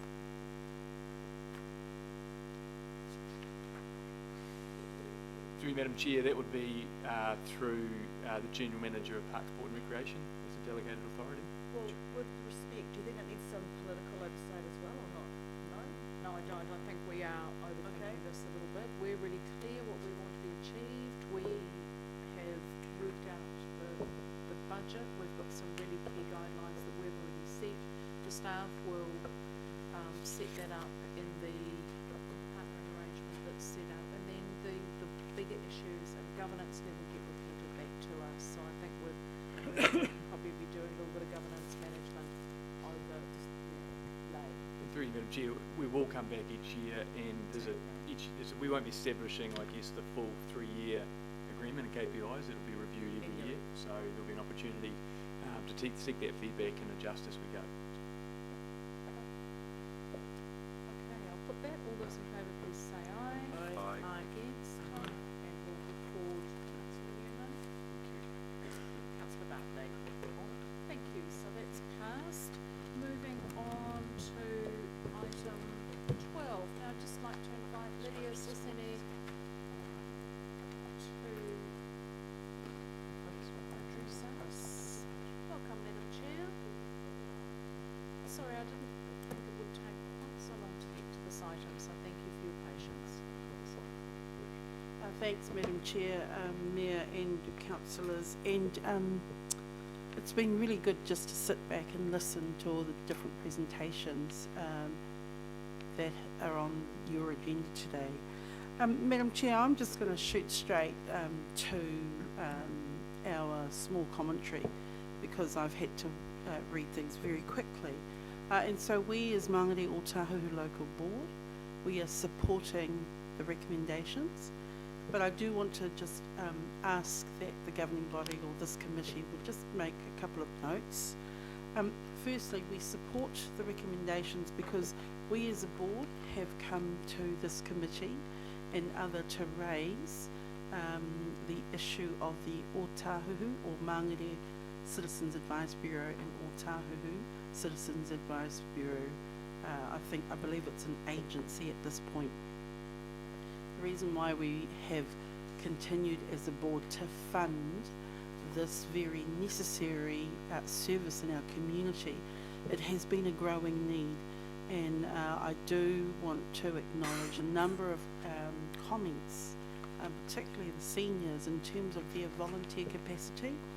We could not run our Citizens Advice Bureaus successfully if it were not for the immense contribution and generosity of our volunteers, and so much so that in Ōtāhuhu we've got a big group of tertiary students who want to contribute to that and learn about volunteering at Citizens Advice Bureau.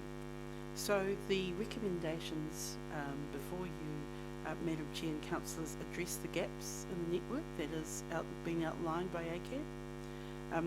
We do ask that there is a review in terms of the population-based model. And some months ago, we were asking that there would be I think we were asking for the weighting of diversity in terms of, I'm just trying to remember,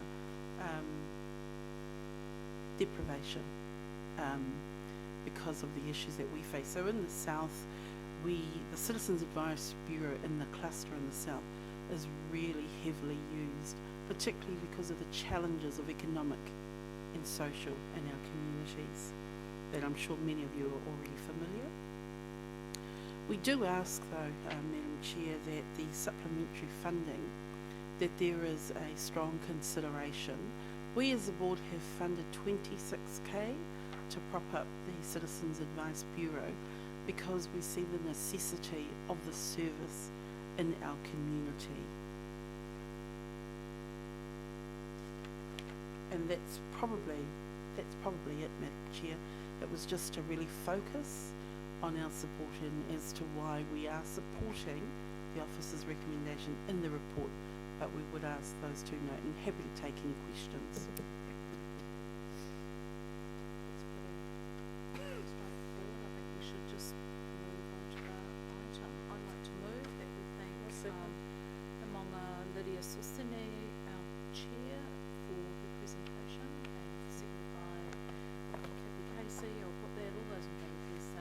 Thank you. Carried. Thank you, Lydia. Very useful to have that direct feedback, and welcome to our team. Thank you, Madam Chair. So I will take the report as read and just go over some things in the report. So this particular item today is about the additional 200,000 that was approved in the long-term plan. It's a one-off, one-year addition to the funding that Citizens Advice Bureau Auckland receive in response to their submission regarding operating costs.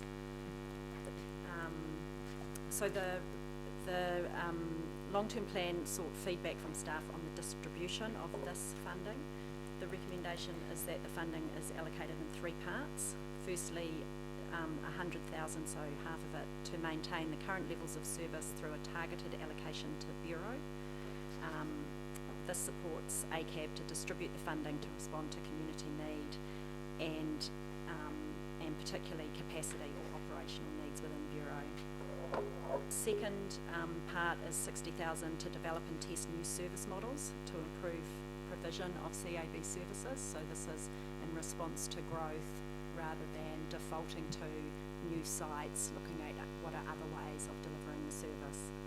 And thirdly, 40,000 to enable ACAB to work with council Council on the collaborative review of the population-based funding model and development of a regional network provision framework. So that review is underway, and we are reporting back to this committee in April next year on that. And we've discussed the recommendations with ACAB and are supportive of this approach. Thank you, Madam Chair. Right. Questions? Councillor Casey. Christine, in the report item in number 12, it says that you're awaiting accountability reports. Have they now been received? This is ahead of releasing the money.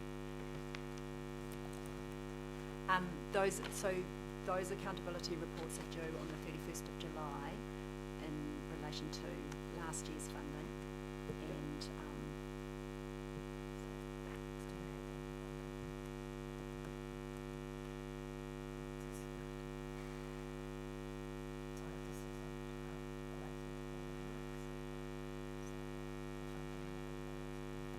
so this year's funding, not this money, but the money that is released after those accountability reports are received. All right. So this year's accountability reports have to be received by the end of this month. That's correct. And you haven't got them yet? No. Okay. Councillor Sayers. I was just happy to move the motion, Chair, just to put it on for discussion. Cool. And second, who would like to second it? Councillor Casey. Any other questions? We have worked this through, and I think we've come to a very, very good place with a huge amount of work by our staff. Councillor Bartley. Thank you, Madam Chair.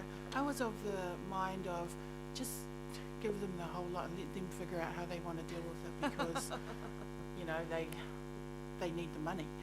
But I am taking guidance from Chair Lemonga, Lydia Susene, who says that Whanganui o Tahu support the recommendations, so I'll go with that. Thank you.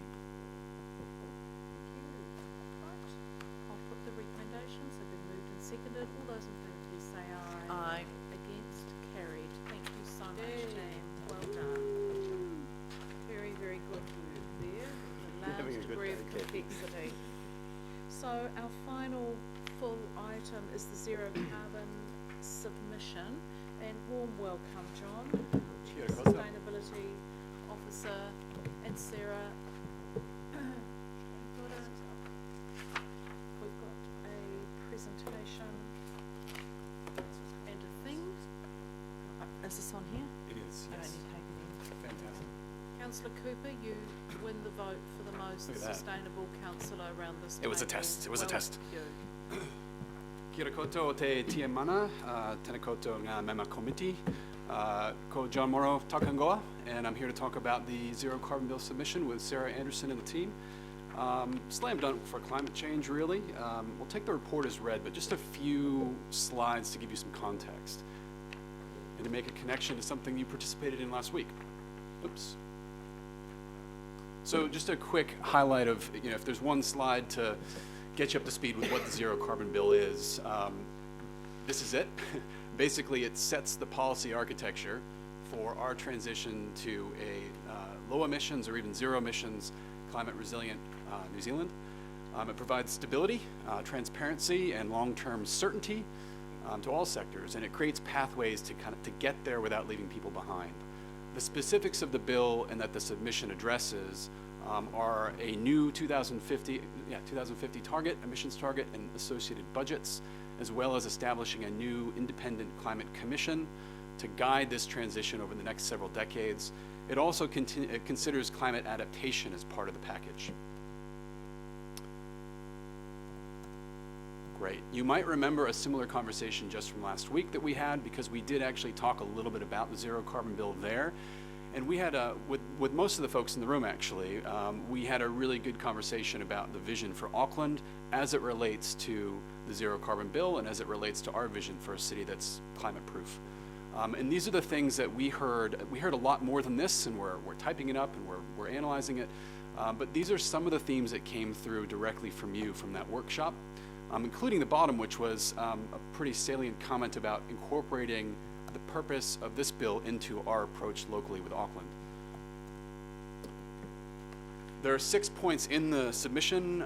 If you've read the paper, you know that. I'll just quickly go through each of them. One is we support, in our draft submission, a zero emissions target for all greenhouse gas emissions. I can unpack that a little bit at sort of near the end before discussion. We also state a preference for domestic reductions, the reason being we get the benefits, the co-benefits here locally instead of purchasing them offshore. The third point is we support budget cycles, so there's predictability over time. Those have been proposed at 5-year cycles, and that seems appropriate. The fourth is the establishment of a commission.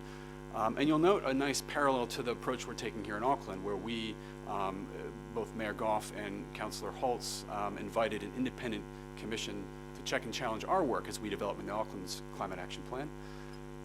We also support including adaptation in the bill, much to the conversation we had with you at the workshop.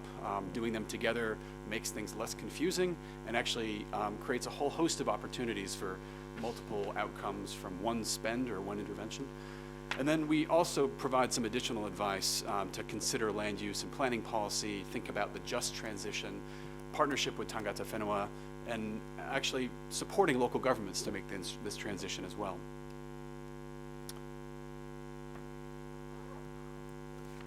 Just to quickly highlight, we've been doing some good work in this space, and not just the folks in my team who have been doing a fantastic job leading this.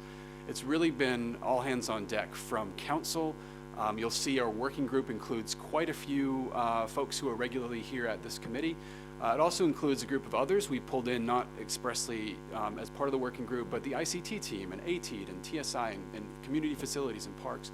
And then a whole host of engagement and collaboration and even co-design with Mana Whenua through the Kaitiaki Forum, with central government through an agreed relationship on how we're going to do this together, through local boards, of which we visited 19 last month with independent workshops with each, with the private sector, conversations with various leadership and groups in the private industry, with advisory boards that we're cycling through right now, and a great collaboration in the sort of ethos of this down at Grid AKL with Innovate Auckland. Of course, I just mentioned as well the independent advisory group, and then a variety of stakeholder and community groups we'll be actually working with over the course of the next couple months. So I'm just trying to paint the picture here that this zero carbon bill, you can sort of see the timeline for the bill at the bottom, and you can see the timeline for our own action plan. And a little bit by quirk, but a little bit by design, we're trying to do our best to sync these things together.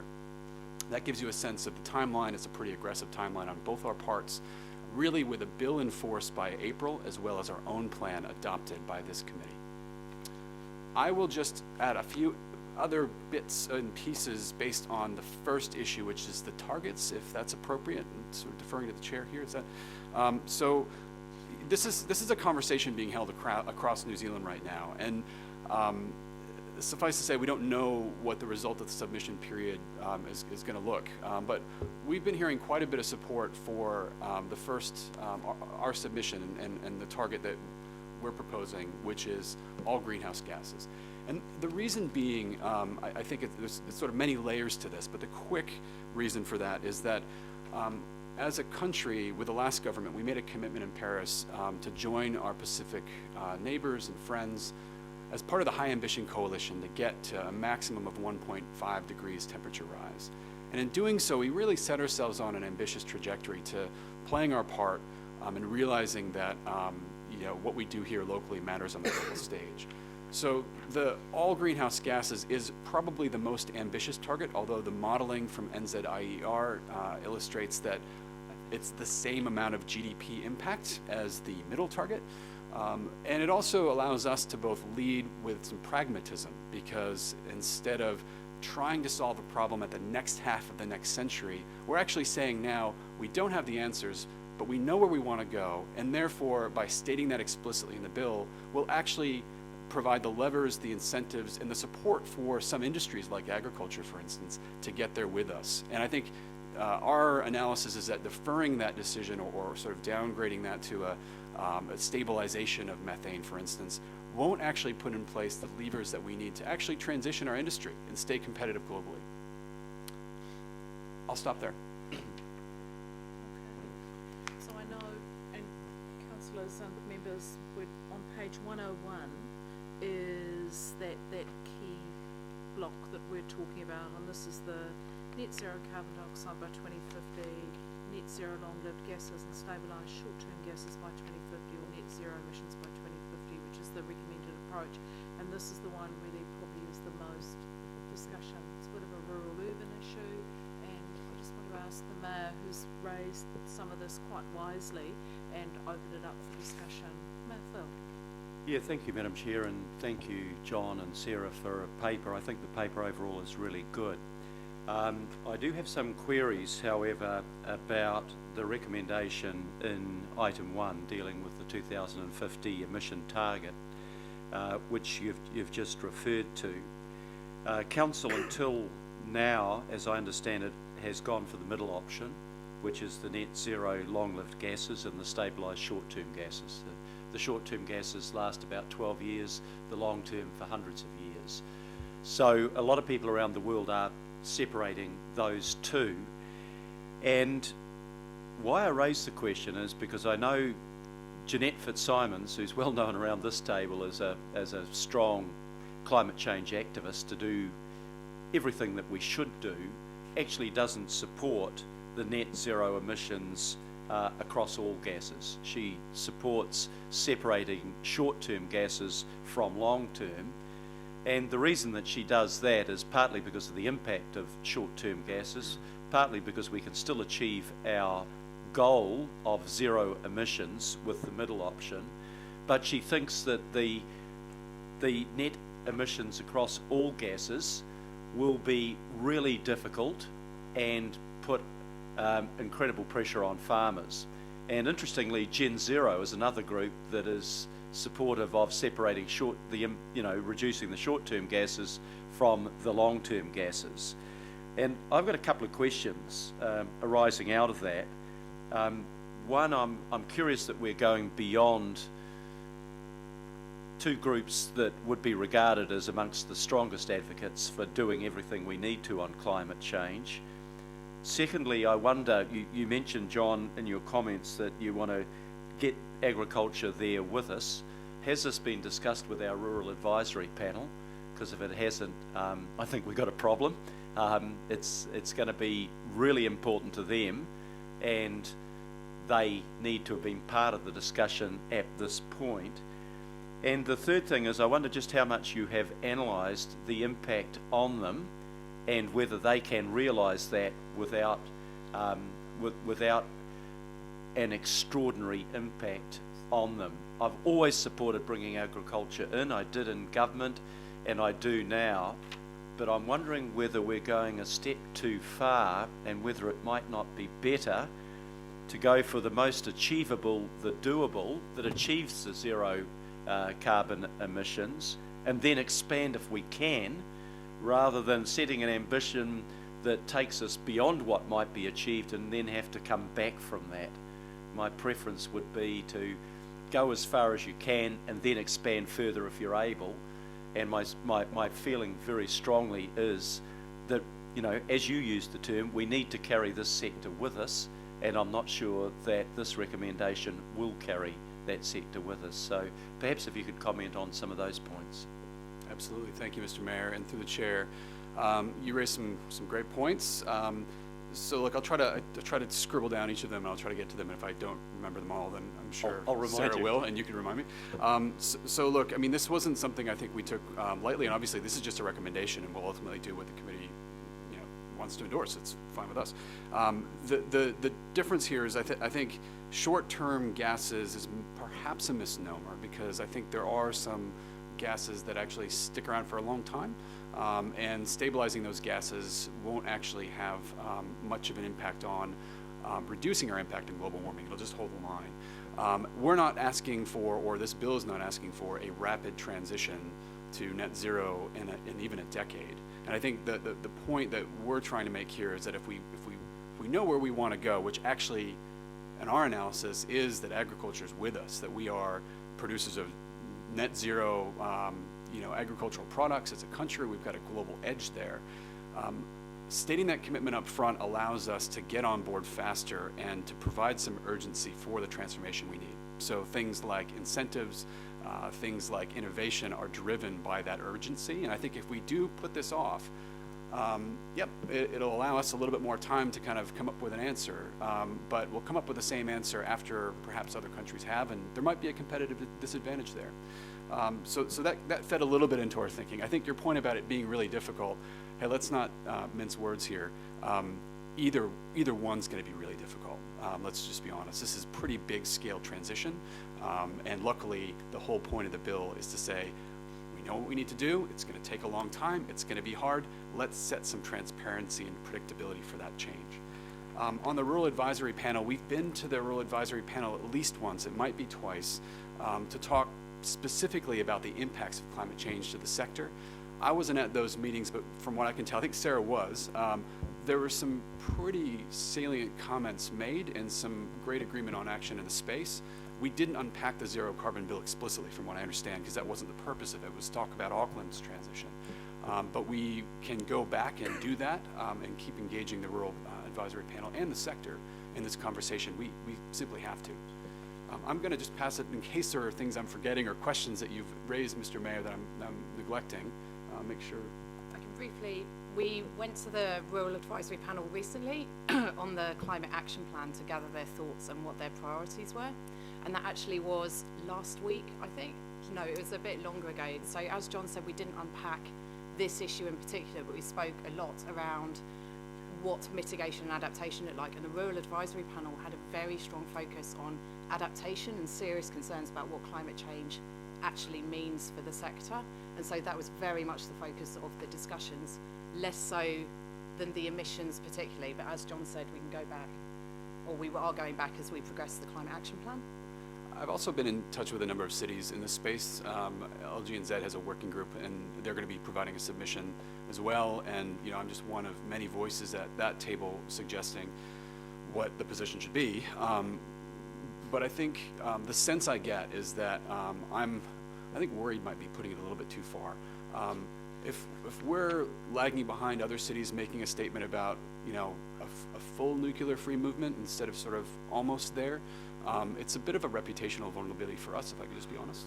And I think it would stand in great synergy with what we've said on the global stage and actually what we said locally, partly through your leadership, Mr. Mayor, and what you've endorsed and declared as part of our C40 agreement. If I can ask a supplementary, look, there are a couple of things lagging behind other cities, so I don't know whether the other cities you're comparing us to are 80% rural, but we are. They are a significant part of our area. The Rural Advisory Committee is surprisingly positive and constructive, but if we haven't raised this specific option with them, they are going to feel like they have been left out of the loop and ignored. And like my colleague Councillor Casey, I put a big emphasis on our advisory panels. If we don't take them seriously, we don't involve them in the conversation, they are going to feel redundant. And we're talking about a submission that's going forward now, but we haven't actually raised this particular issue with them. The second thing that I probably, the short-term gases, my understanding, methane, nitrous oxide are the main gases that come out of ruminant animals. Correct me, I might be wrong, I'm not a scientist, but I understood that they were short-life gases. 12 years is what I was told. The third thing is, I think we really need, either option is actually is an ambitious option. We've moved a long way.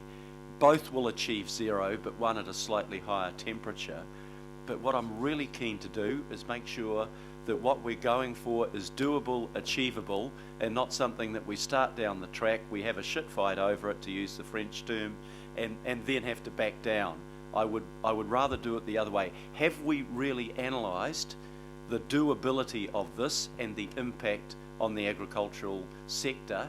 And if we haven't, then we should go for the ambitious but not quite so far target rather than the other way around. We've done all the work and you're absolutely satisfied, it's doable and it's not going to totally smash the agricultural sector, fine. But I don't have the feeling that we've done all of that work and we can be confident about that. So through the chair, if I might just quickly respond, it sounds like there's a strong alignment here with what our intended approach here in the development of our local plan is. So that's quite connected to this submission, but we had a limited amount of time to both receive and respond to the submission, coordinate across the CCOs and across the council family. So I think if we had more time, having this conversation more broadly would have been desirable. I think perhaps two things. One is that nationally, the conversation from the agricultural sector has been, if I could say, surprisingly positive in their support for net zero emissions. It's not across the board. There are multiple voices, and I can't represent, kind of a synthesis of all of them. But I think suffice to say, the minister maybe himself was taken aback by the level of support from the sector, which to me I think underscores the rationale behind our approach. And of course we could do more analysis, and perhaps we should, so I really appreciate the steer. What we're trying to do is make sure that sectors like agriculture have what they need and the urgency they need in comparison to the other sectors to make the transition and to do so with grace and without serious disruption. So conversations have been had, they have not been thorough.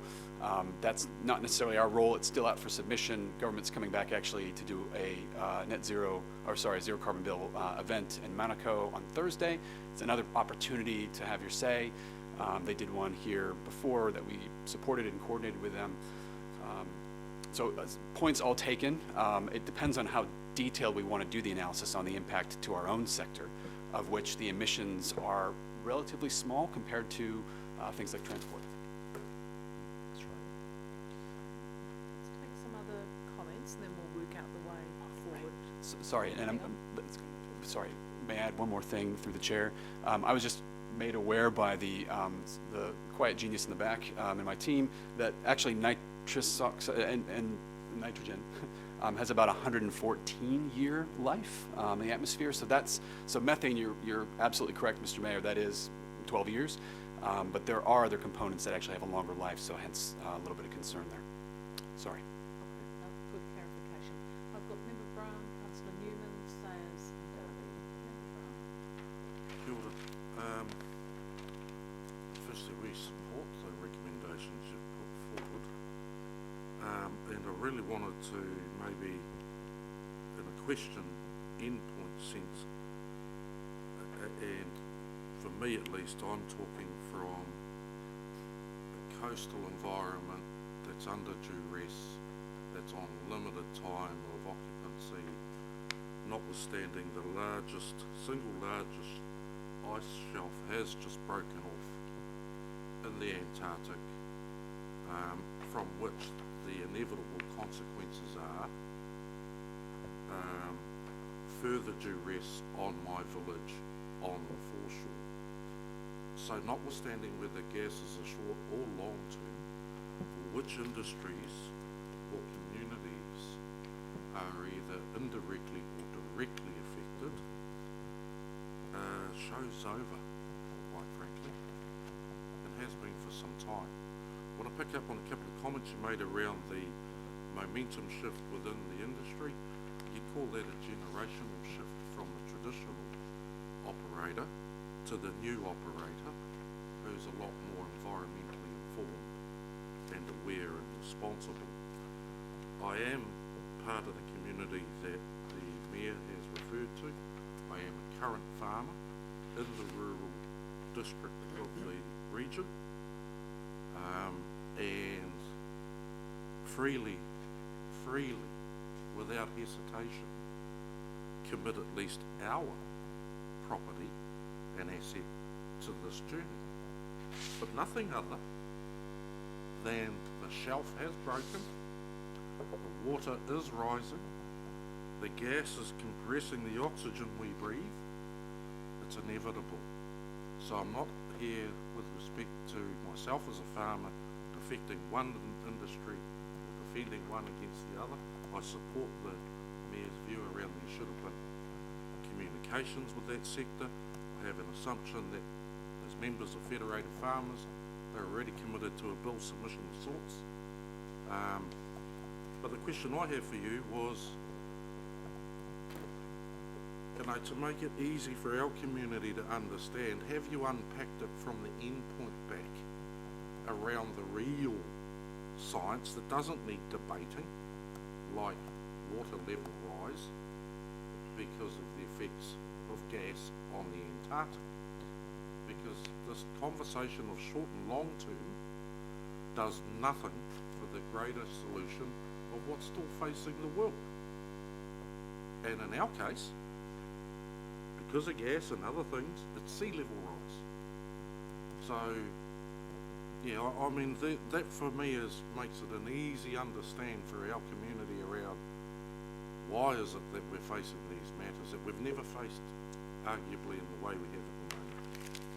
So have you got that stuff at the ready insofar as a submission? So through the chair, I think at least one thing worth mentioning is that we've taken this committee through a bit of a journey through what those impacts will look like for Auckland, and that underpins our work locally. So we commissioned across all the main 4 CCOs, the district health boards, and numerous units in council, an analysis through NIWA of what those impacts will be specifically for our communities in Auckland. And that should, and there are 2 scenarios, and there's I could send that around again. It was a piece of work that Sarah led and can speak more to the detail. But that gave us a clear understanding of what's to come in terms of temperature, soil moisture, rainfall frequency, sea level rise, and a number of other indicators. It's not the truth, it's a modeled set of outputs, but it actually makes it real for Auckland and not just a sort of New Zealand, national context. We're using that as the base right now to do a risk and vulnerability assessment for the region that has a number of lenses: economic, social, environmental, and we would be foolish not to think about impacts on industry. And so we are looking at the economic angle, and this is work being led by REMU, I should make note, that builds off that NEWA work. So long story short, evidence is being pulled together to be able to put ourselves on a path to make the decisions and take the actions based on that evidence. I think that was to your point. What do we know? Just a supplementary. So we know a financial loss that we inevitably are facing right now.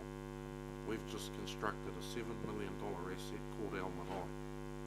We've got less than 20 years life, current rotation, before we have to pick it up and move it. So that was like a year ago. As recent as a month ago with our meeting with NIWA, that could be as less as 12 years before we move. Cool. Thanks, Mr. Morrow. What cities are you referring to beyond Auckland? At this point, because the submission from LGNZ has not been finalized, it's hard to say, but one might say that they are a number of larger population cities in the country. Which ones? Can you name them? I guess I don't want to infer that there's been a decision by that group, because ultimately it's LGNZ's. I'm not asking about the decision. You're referring to you referenced cities. Yeah. And I'd like to, because I think the Mayor's absolutely right. 80% of Auckland is rural, so I'm wanting to try and understand who we're talking about alongside us. Yeah. Sorry, I'm just a little bit unclear of the question. So is that cities that are supporting more widely, or cities that have unpacked and are dealing with the issue of the short-lived gases versus? The reference, I'm really trying to understand the remarks that were made in relation to cities other than Auckland, which was what was reported by the staff. I've got some follow-ups, but I'm just wanting to see if we can understand which of those other cities he's referring to. Because just to be clear, so most of the cities, all the metros, have certainly signed up to, the mayors have all signed the commitment to the climate change, LGNZ climate change plan, which is fairly comprehensive. I'm not sure if any of those other cities have 80% rural coverage. No, so I might suggest that I could pull that list who have signed the declaration, and then once the submission from LGNZ is finalized, forward those cities off to you, if that would be helpful. I think the other thing worth noting is that as a country, we are 80% urban. If you think about where people live, not spatially, it just depends on how you slice it. So to some degree, the urbanization of our country for Auckland, for instance, requires a set of solutions that are quite different than the rest of the country. And for instance, transport. It's not a nationally, it's what, 18%, or just checking my back here, something like that in terms of national emissions. But it's really our core emission for a city. So our solution set will be quite a bit different than the national solution set. I agree with you. So with respect to that, you referred to the incentives and innovation which will need to be considered to get agriculture on board, using your words. So what would be the form of those incentives that you're referring to? I think it'd be unwise for me to comment on that. I think mainly because central government needs to do a lot of work what this looks like on a national scale. And so their intent of putting this out early, getting submission on the vision and where we're going, is so that they can set in place certainty and predictability and then start talking about the tool sets. Now, we're on record of supporting a number of incentives, from things like healthy homes to thinking about policy levers in transport and waste, disincentives. There's a number of things that have come through this committee that we've put in submissions, and I'm also happy to forward that along to you as well. But nothing in agriculture? I believe from memory we've taken the position that agriculture should be included in the New Zealand emissions trading scheme. With no offsets? Sorry? All right, I'm just going to leave it there, Chair. Okay. Happy to follow up at any point, Councillor. Thank you, Madam Chair. I'd like to thank the Mayor just for raising those concerns around the rural sector and the non-environment, because they were the comments that I was going to make. So I endorse what the Mayor's said there. It's a bit, I couldn't really support this without, in the vacuum that it's sitting in with that rural advisory panel. I mean, it just met on Friday. I chaired it. The Mayor spent a terrific amount of time with us, and it was very much appreciated. So, there is a concern in my mind on behalf of that rural sector, and unfortunately Bill's not here today, but just that they use the word unpacked with them, but I'd say fully brought up to speed and have the ability to actually input into this. That's just not there at the moment. And I've heard what you've been saying around that, but I just think it's probably not the wisest move for me to endorse this today. So we've got a few options on it. We've got Councillor Darby, who's the last person to speak. If the meeting is of a mind, it's fine to amend the recommendations. We can move. I think people understand the issue here. It's only one issue that there is disagreement on. It's actually moving from the one option to the other option. And I think that's probably where we need to make our minds up. I'll let Councillor Darby speak, and then we'll try and bring this together. Thanks, Chair. Look, I'm probably more on the net zero emissions camp at this stage, but John, can we just unpack long life, short life gases and what's in that category? We've got carbon dioxide, we've got nitrous oxide, we've got methane, and we've got the fluorinated gases. Bad stuff. Can we just go through those gases, look at the contributions to the nation's greenhouse gas emissions, and the cities, our city's greenhouse gas emissions? I think we need to do a little Gas 101 lesson here to understand what it all means. Through the chair, thank you, Councillor. I wish I was that good to be able to take you through that in 30 seconds. Top of mind, I cannot.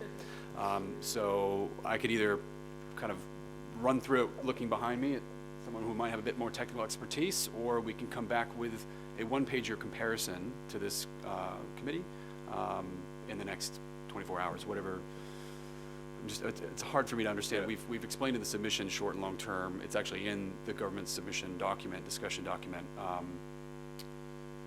Just trying to think of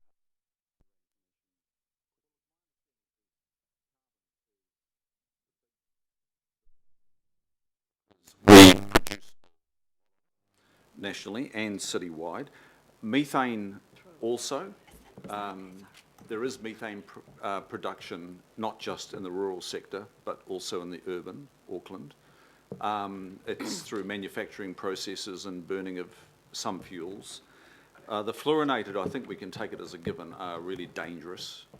And they have long lives. Fluorinated gases have long lives. Am I correct in that regard? Very long lives? Thousands of years, yeah.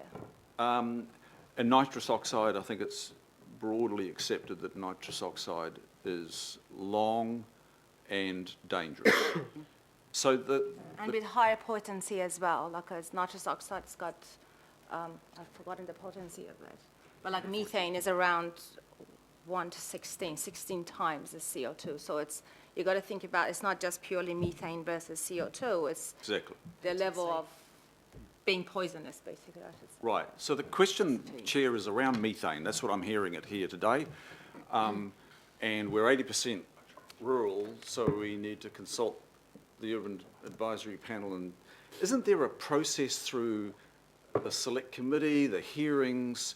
Isn't there that opportunity to socialise that? Is this not an opportunity for this council to show some leadership in this area so that we can actually start to spawn this discussion? I'm just wondering whether this is about kicking the can down the road for somewhere and somebody else, or we actually step up. I want your view on that, because I'm quite concerned about kicking the can down the road. Can I just highlight one more point here is our agriculture emissions for Auckland is only 6%. So even though we are 80% rural, the emissions low, that means the productivity of the agricultural products, it sits outside Auckland. And 90% of the urban forest as well, 90% of our population sits in the urban context. So we are quite urbanized. And that 6% I find interesting, that I know 80% we're rural, but there's only 6% of emissions come from agriculture. So our views should align with that as well. And I understand that. We're just a city region. We've got a lot of rural land, but got a lot of people. Yeah.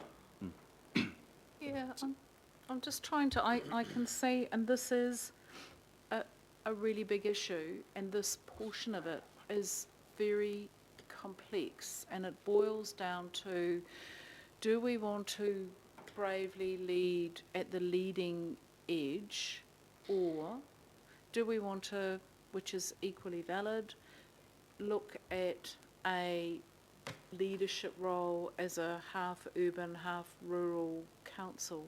And I don't think, and I'm just looking around me, I don't think we've quite landed this. So we've got two ways we can go forward with this. We have lunch ready at 12:30 over the other side at Albert Street, and then we are going straight into a very brief briefing / workshop just on where we've got to with recycling and waste, because you'll know there's an awful lot going on with the sort of changes happening internationally. It does give our staff a little bit of time to do a bit of a which I think for me would be really useful, a bit of a pie diagram that breaks down the short-term, long-term gases, the components in our, what, just roughly, not a huge piece of research, but, what is it that we're talking about? We just need to grapple and quantify this, and I wonder if at the end of our briefing on waste we could come back to this issue. My sense is that the rest of the submission people are happy with. And it may be that if people are comfortable that we sign off we endorse the zero carbon emission in the body of this report. However, the minor revisions that the chair, deputy chair, who isn't here, Independent Māori Statutory Board, make minor revisions in consultation with I was going to say the members of the committee, help me here, guys. I'm losing my words, it's been a long day. What I'm trying to do is to say, how do we actually just come back, team, have a look at the detail and finalise this one solution with this one component of it, without trying to do it all now, because I'm just aware that we are way past the time when we had said we would finish this. What about Yeah. Chair, I'm not sure that you're going to be able to broker a consensus. One of the options maybe is that there is a minority position, if a minority position We just was talked about appended that. to this submission, because I'm not going to vote for it. And I don't think you'll be able to wordsmith it in a way that's going to get me over the line. But if the majority support this, then that's the position. And I think that the only sort of comfort that those of us who are potentially in the minority can take is that it would be helpful if that vote in opposition could be reflected in the reason why, being that you append something additional to that. I mean, I'm really comfortable, and Dean and I just had that discussion, that we endorse the carbon bill submission as is. However, we note clearly that on on either minority, majority, that there isn't agreement around the council table for option 2 versus option 3, and that X number of councillors voted for option 2 and X number of councillors voted for option 3. The reasons being our large rural hinterland and the fact that we didn't feel that this had been sufficiently consulted with the rural sector. And maybe that's simple. I think people are getting tired. I'm happy to go either way. Come back in a couple of hours, finish off this bit, or simply move the recommendation, noting that X number of members voted for the one option, X number of people voted for the other option. I'm agnostic where that lands up. If it's helpful, Madam Chair, I probably would support what Councillor Newman said. That's what we're saying, but we just will need to get to the vote. Mr. Mayor. Yeah, I'm kind of reluctant. This is about a submission to a select committee, and if you make a submission and you say, well, we're half and half or whatever, you reduce the impact. Look, let me get it absolutely clear. I am absolutely in favour of a leadership role on reducing emissions into the environment and dealing with climate change. What I really worry about is process, that there's a significant advisory panel that we haven't talked the specifics about, and this is the representative of the group that will be overwhelmingly affected by our decision. So I think our process is really bad for our advisory committees. The second thing is, the rural communities come a long way. I want the rural community to be in with the emissions scheme. Either way, these two options take us down to zero emissions by 2050, which is our key goal. But one does it at a slightly higher temperature at that point. But what makes me reluctant is that I don't know yet what the impact on that sector will be, and I'm reluctant to make a decision where I don't know what the impact is and whether it's doable. That is my bottom line. I have never made decisions on the basis that I really don't know what the impact will be. And I've got to go back to the Rural Advisory Committee and to those of our people in Rodney and in Franklin and say, we made this decision, but we don't know what the impact on you is going to be. I don't think that's a sustainable position. That's why, if I was to make a recommendation, it would be to go for 2. But you can, if you want, say, we are happy to explore the other if a satisfactory way can be made that the agricultural sector can make this adaptation. But I'm not prepared to be black and white and say they need to do it without knowing whether that actually decimates them in the process. And I don't know the answer to that question. That's a genuine point. So, because it's a submission, and thank God we're not the final decision makers on this, we're simply talking to the government who are, why don't we say that then? Yep. Why don't we just say that? Why don't we just say that? So, if, Mr. Mayor, you're wanting to put in, I've now lost the dot between 3 and 2. Yeah, the nuance is slightly different. I'd say go for 2 and then ask the government if they can go beyond that, having regard for whether it's doable and what the impact might be, rather than say go for the full Monty, even though we don't know what the thing is, and then pull back if we can't do it. I just think our traditional position as a council, right up till this submission, has been number 2, hasn't it? Yeah. Yeah. Say, let's go with this, and let's see if you can go further, but on the basis of an investigation on whether it is doable and how that impact might be mitigated for the farmers. Is that a good compromise? Okay. So what we're doing is we are endorsing the submission. We have ever putting 2 in there based on option 2. with that requirement for. Can we go hopefully further? Slightly Yeah. more inspirational. You mean option 2 in decision-making point 1? Yep. Yeah. Option 2 in decision-making point 1. Do we have to- And the narrative will explain our reasons for that. That's what you're proposing? Yeah, and I just add this one thing, you know, generally I would line up with Gen Zero, which I do on this issue, and somebody like Jeanette Fitzsimons. So we're not putting ourselves in a conservative position. We're putting ourselves in the position with two groups, or an individual and a group, that generally we would be supportive of in this context. Okay, all right. Do we That's have what to the do Mayor's this now? proposing. I've got Councillor Hills and Councillor Simpson. Through Madam Chair, I'm a bit concerned that this sort of feels like it's come up and we're just doing it ad hoc, and it's also a submission. It's not our plan. The other thing is we're talking about the Rural Advisory Panel. Are we going to talk to the Pacific Peoples Panel about the fact that their islands are being flooded? Are we going to talk about to the Youth Advisory Panel the fact that their grandkids are going to have serious damage to their communities and homes? So we're just focusing on one advisory panel? Like what? I'm just a bit worried that. Well, It is the advisory panel that is most affected by this proposal, and we need to have talked to them. Well, I would argue the Pacific Peoples Panel is most affected, the Youth Advisory Panel is most affected. So we're all most affected in different ways. Okay, So all right. we talk. Point made. I'm just a bit concerned that when we're looking at the issues we've seen earlier today, and that was about environment over economic, and now we're talking about economic over environment in this decision. But yeah, I just wish we were able to talk about this a bit before we got to the meeting rather than an ad hoc kind of. Yeah. To me, this feels like a surprise that.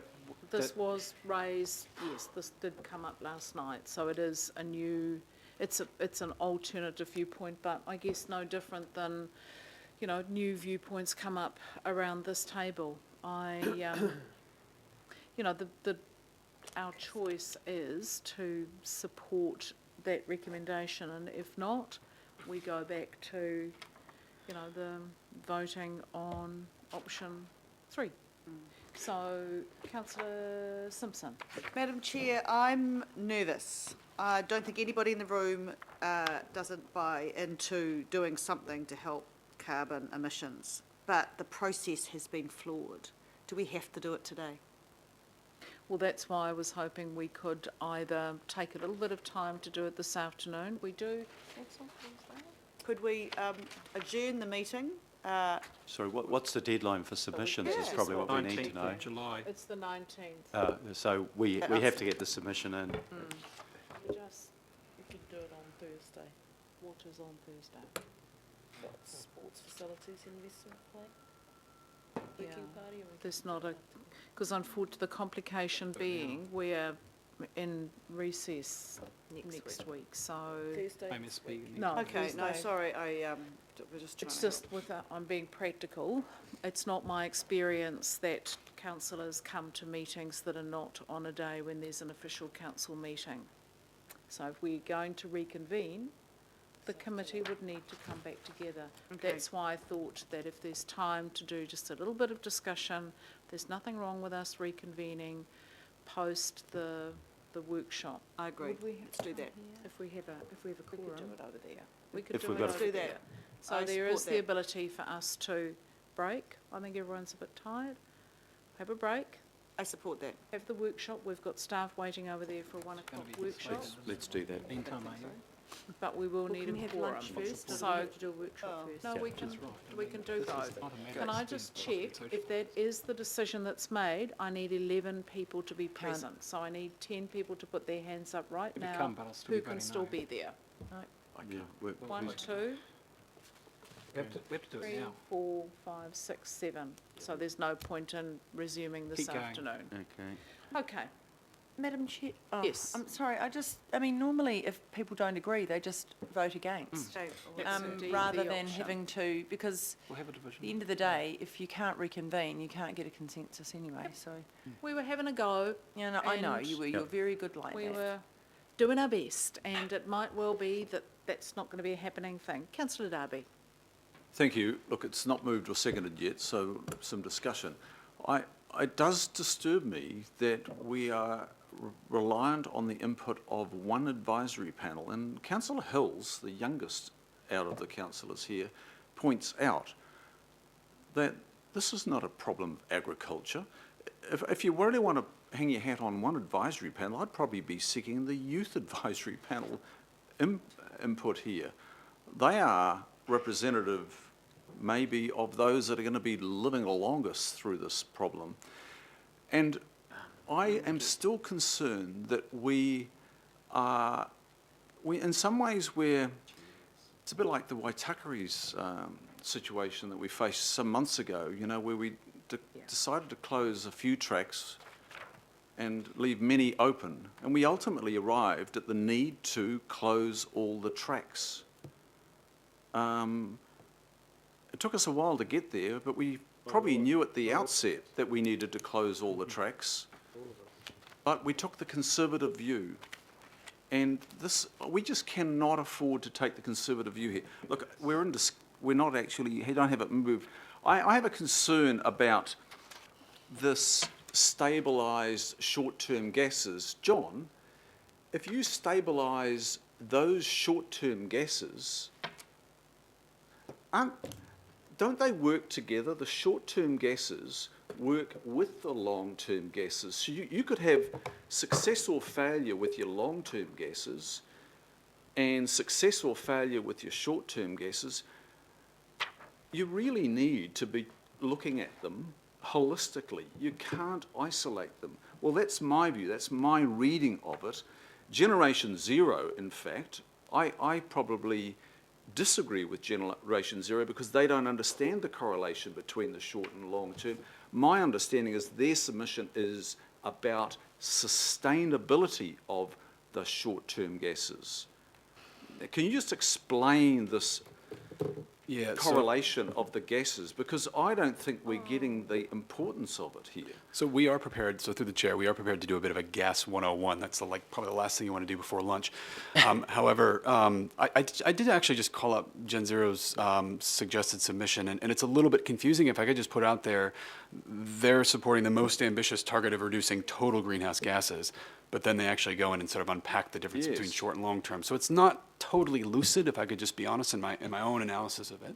What we are talking about here is potency, and that each gas has its own set of characteristics. And I guess from a broad general point of view, while it's important to think about each sector, each advisory panel, each gas, and what we need to do to get to where we want to go, if we don't take a holistic approach, there could be some disbenefits in leaving bits out. And I think what I was trying to say up front was, if we take an all sector, all economy approach, which actually NZIER modeled, and if we could, it's in the zero carbon bill discussion document, and they're actually looking at the same GDP growth rate for each of these options.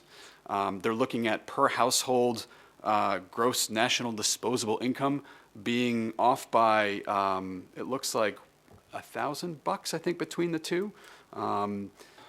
There's really, in terms of wider economic impacts, from our read, there doesn't seem to be a massive difference in both. What it does give us is some security that we're actually tackling the entire problem and not just the major bit of the problem. We have graphs. Do you want to pull up graphs and go gas by gas? We can do that. I think there's a much more fundamental issue here that we need to try and resolve as a council. And I think it is unfortunate that this is sort of, trying to do this at the last minute. Yeah. And, my chair's intuition is often to go back to what is the, what's in the report, what is the basis for decision making, and what is the council position, and then have we had enough information to dissuade us from that, and are the committee feeling well informed enough to branch out from there. The Mayor's made a very impassioned and well thought through plea for us to include the rural sector and consideration of the rural sector into our decision making. However, the submission as it's presented to us may well sit as a singular submission with one part based on the whole. So I guess we need to just find a way to simply vote on this. I think this is probably the best approach. And Mr. Mayor, you're wanting to move Yeah. option Madam Chair, 2? I'll move, just so, I think we've probably got as much information as we can at the moment. I support this submission overall, and I will support, what I want to move is that option 2 be the option, with the nuance that if it can be extended further, we will. If that fails, I'll vote for the submission as a whole. Others may not. But if that makes it easy just to have the vote, and it is about process for me, I don't want to go back to the Rural Advisory Committee and say this was intimately going to have impact on you, and we didn't talk to you about the specific detail. I just think that's bad from the viewpoint of our advisory panels. You know, I think I've made that point. Either way, it is only a submission, guys. So it's Stage one, it's got heaps yeah, of time to it's going to be judged by government, and the government will be forced to look at some of those aspects about whether it's doable. So we shouldn't get too hung up about it. Okay, so it's been moved. Do I have a seconder for the Mayor's recommendation? I'll second it, Madam Chair. Just You're a happy quick to note second? is the fact that we often get caught with short timeframes with submissions to the government. This is not new, and I don't think we should be blaming, you know, the process, because the staff, there's probably, how many of you working on this? Not many. They've been to 19 local boards in the short time frame. Yeah. I think they've got a really, you know, they've canvassed the whole region basically, and I think it's really difficult. You can never do this, plan this for 3 or 4 months, 5 months in advance, because we get short notice. So I think we have to work with what we've got, and I think we do need to bring the rural sector into this, and I think that probably with the Deputy Mayor and the Mayor both living in the rural area, they understand that and can well speak for the rural area. So, you know, even if we didn't have time, and we know it's recess week next week, there won't be any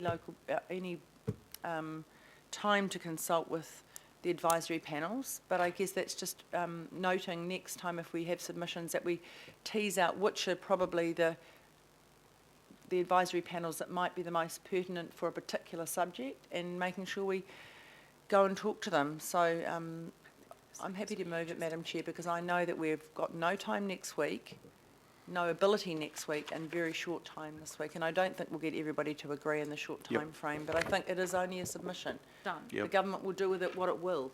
Okay, Exactly. we may have gone as far as we can. Well, I've got Member Brown and Councillor Yeah, I do Newman. wanna Do say you a have quick something to few add? Member Brown. Yeah, I do. Appreciate it's just a submission, but it's actually a very critical one. Not at all disrespecting everyone's comments. I understand them, and I do concur. However, I did hear a statistic which I was already aware of around the percentage contribution of the current effect generally from this community, the rural, is less, or 6% or less. So we're still stuck with the greater Transport.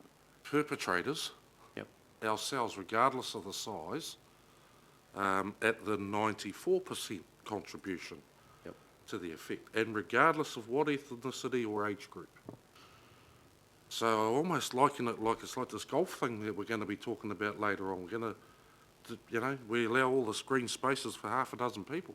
Easy, Tiger. So, and this is almost the same sort of argument being put back to me around, for 6% of effect, we're going to potentially, and these are my words, dilute the significance of what's before us.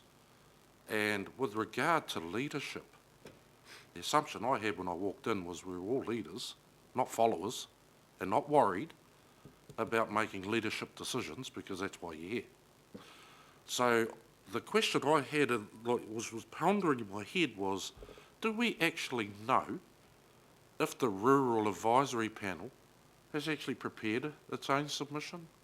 Is it allowed to? Has it discussed the matter? Because anyone sitting here surprised by the time slot is a little bit deluded around the corridors of what's before you. This bill and this submission has been pending for months, not days and not weeks, but months. So to arrive at the finite critical point of the whole, to at least challenge me in my vote around 6% of effect is simply not cutting it. And I'm not prepared to dilute the critical nature of what's before you and the significance of it by mere worry of one group.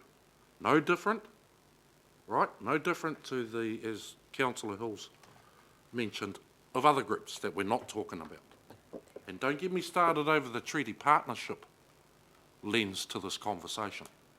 So I'm all about the whole, and I'm maintaining that. Kia ora. Okay. Councillor Newman. Yeah, I'm probably on the other side of the argument on this, which Member Brown will know. Firstly, congratulations to the officers, because don't forget there is no bill. There's a conversation about a bill. Very hard, frankly, to really provide the policy analysis in response to the grist of nothing, which is really what we're dealing with here. There is a conversation that the Minister is leading. There's some targets, but there is actually no legislation against which to properly prosecute an analysis so as to arrive at recommendations. I think that is a reasonable point. I think that Councillor Hills raises a very fair point, that there are wider impacts than just the rural sector. But I do agree with the Mayor that the agricultural sector is significantly affected.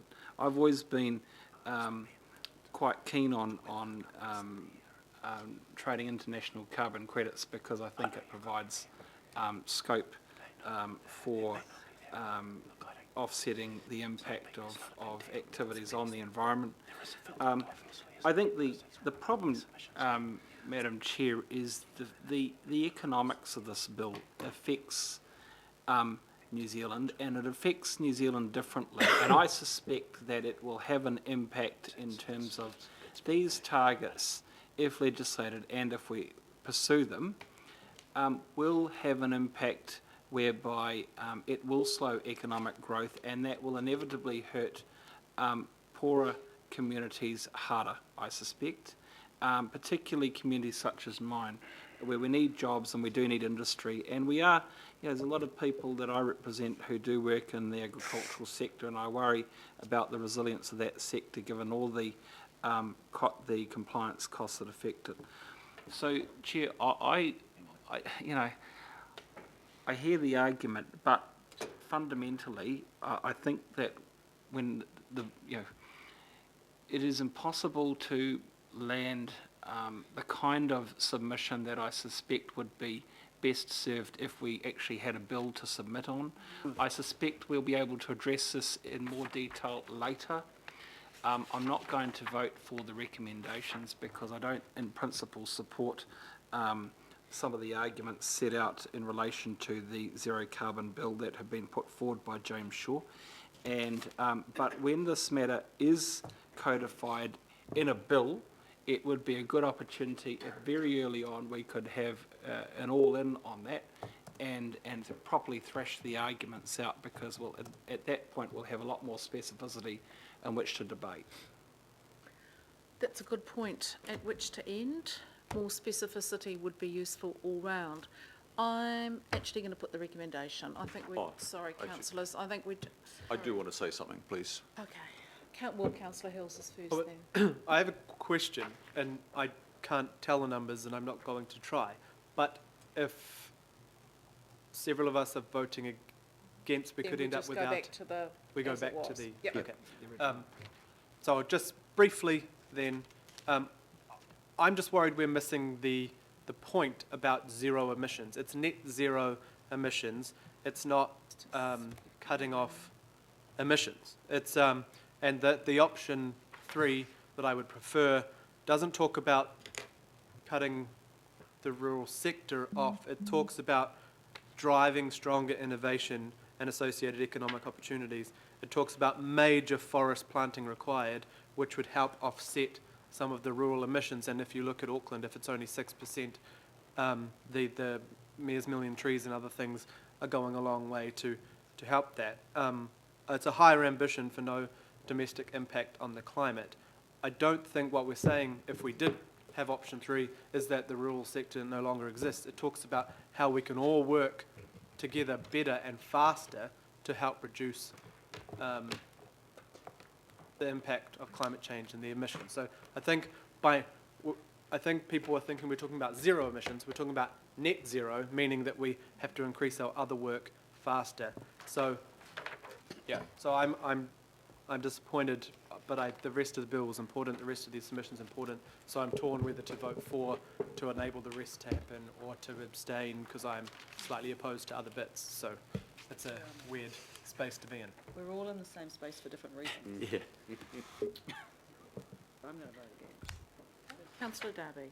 Thanks, Chair, and look, thanks for taking the call. Look, I want to acknowledge the contribution of Member Brown. I thought Member Brown's contribution here today was significant, powerful, and more than pertinent.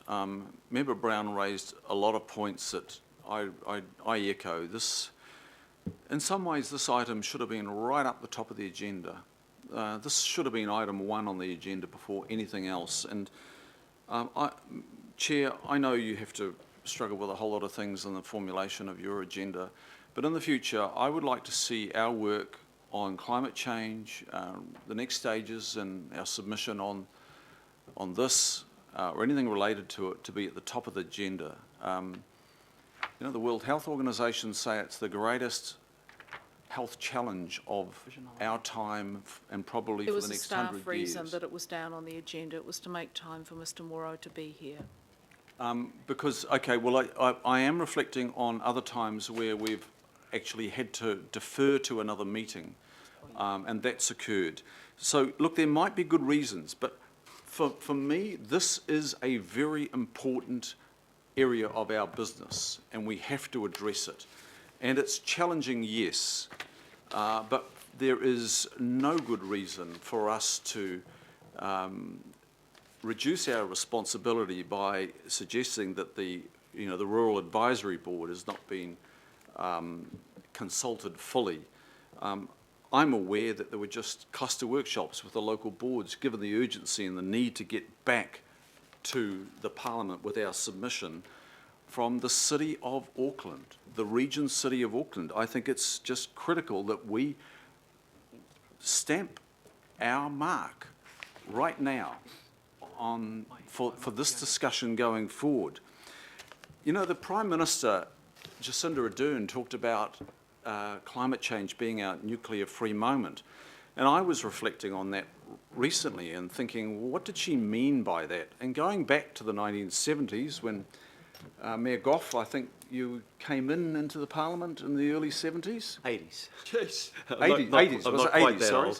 I'm just trying to remember the years. But look, that year where we sailed that frigate into, you know, the nuclear testing zone of Mururoa, that was about leadership. That was about leadership. And we were noticed worldwide. People sat up right around the world and noticed that leadership. And I know that that's what the Prime Minister meant. She meant actually doing things that others had not been prepared to do and doing them now. And the G20, they've said this is the greatest challenge of our time. And the list goes on. So, members, I also reflected on Germany about 6 years ago. Merkel, the Chancellor there, just decided that they would get out of nuclear energy. Without a business case, she just announced, with the support of her cabinet equivalent, and I don't know what it's called, that they would get out of nuclear energy. And did they get out of it because of the risk that nuclear energy posed? Yes, they did. But one of the most significant reasons they disclosed later was they wanted to get out of nuclear energy and be the leaders in new energy.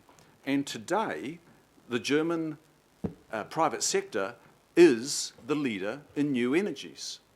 And they own their IP now. Now imagine if we said that about methane and agriculture and took the lead, like the Germans did not too many years ago, on nuclear energy, and we, as an agricultural nation, and 6% here in Auckland, contributions to greenhouse gases, but if we became the leaders in new agriculture, you have to take the first bold step, as the Germans did, almost without a business case, to be the owners of new energies in the future, as the Germans are, or the owners of the IP around new agriculture.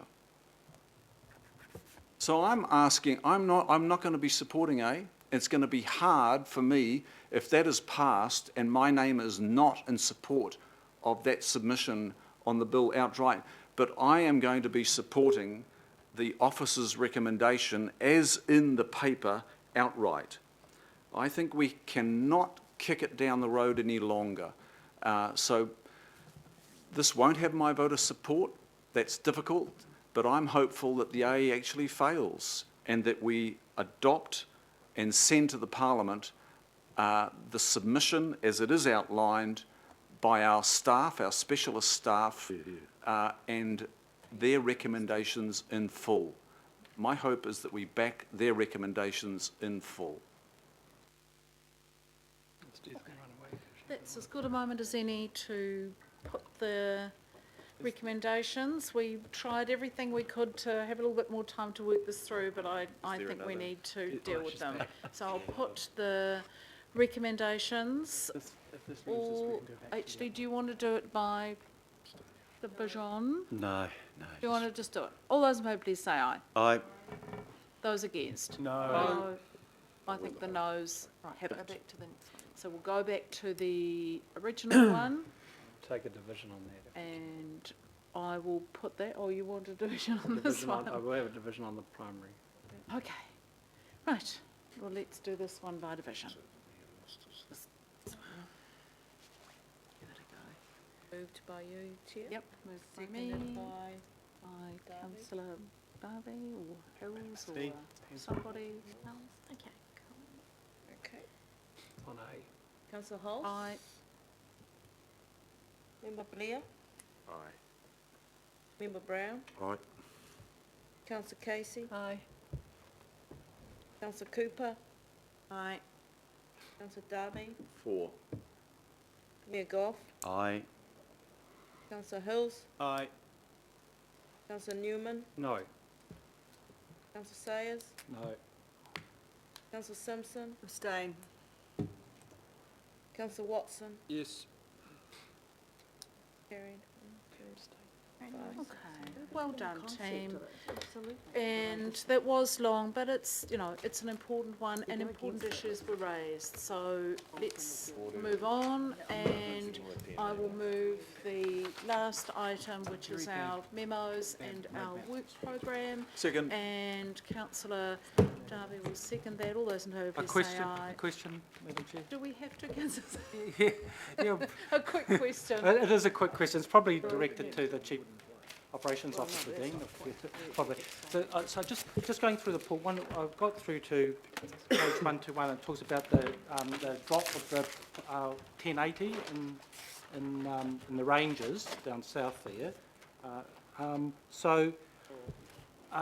I just want, and it's got when we get our reports back, I take it the greens when we get our first report in Q2 of next year. So we haven't, my understanding, we haven't yet approved that. Am I right or wrong for that drop to happen? Yeah, not quite sure. Yeah, and probably just my main question is around on the 12th of June when we had those presentations done. There was one in the minutes. It's got a notice to cease and desist, and there was also a petition given and it was, you were going to just consider that. So just an update of where those got to, Dean, in relation to all this approval and when we get our reports back. Yeah, councillor, is it possible to pop that in an email and we can get an answer back to you? And that way we can make sure that the staff answer the question that you need. Right. The strategy with these is that if you've got questions about this paper, that we don't bring the staff necessarily to give you the full detail at this meeting. So if you've got questions about the forward work program, you submit them in writing. I just don't know all the nuance of it, and if I give a verbal now and I get part of it that's wrong, fine, Dean. then it's just going to end up in pain. Yeah, thank you very much. Thank you. Send it to Thank me, you, Madam I'll Chair. get the response to you. Okay, thanks. Wonderful, thank you all. So, over the other side, quick bite to eat, and we'll make it a bit of a working lunch to update everyone on where we've got to with recycling and waste.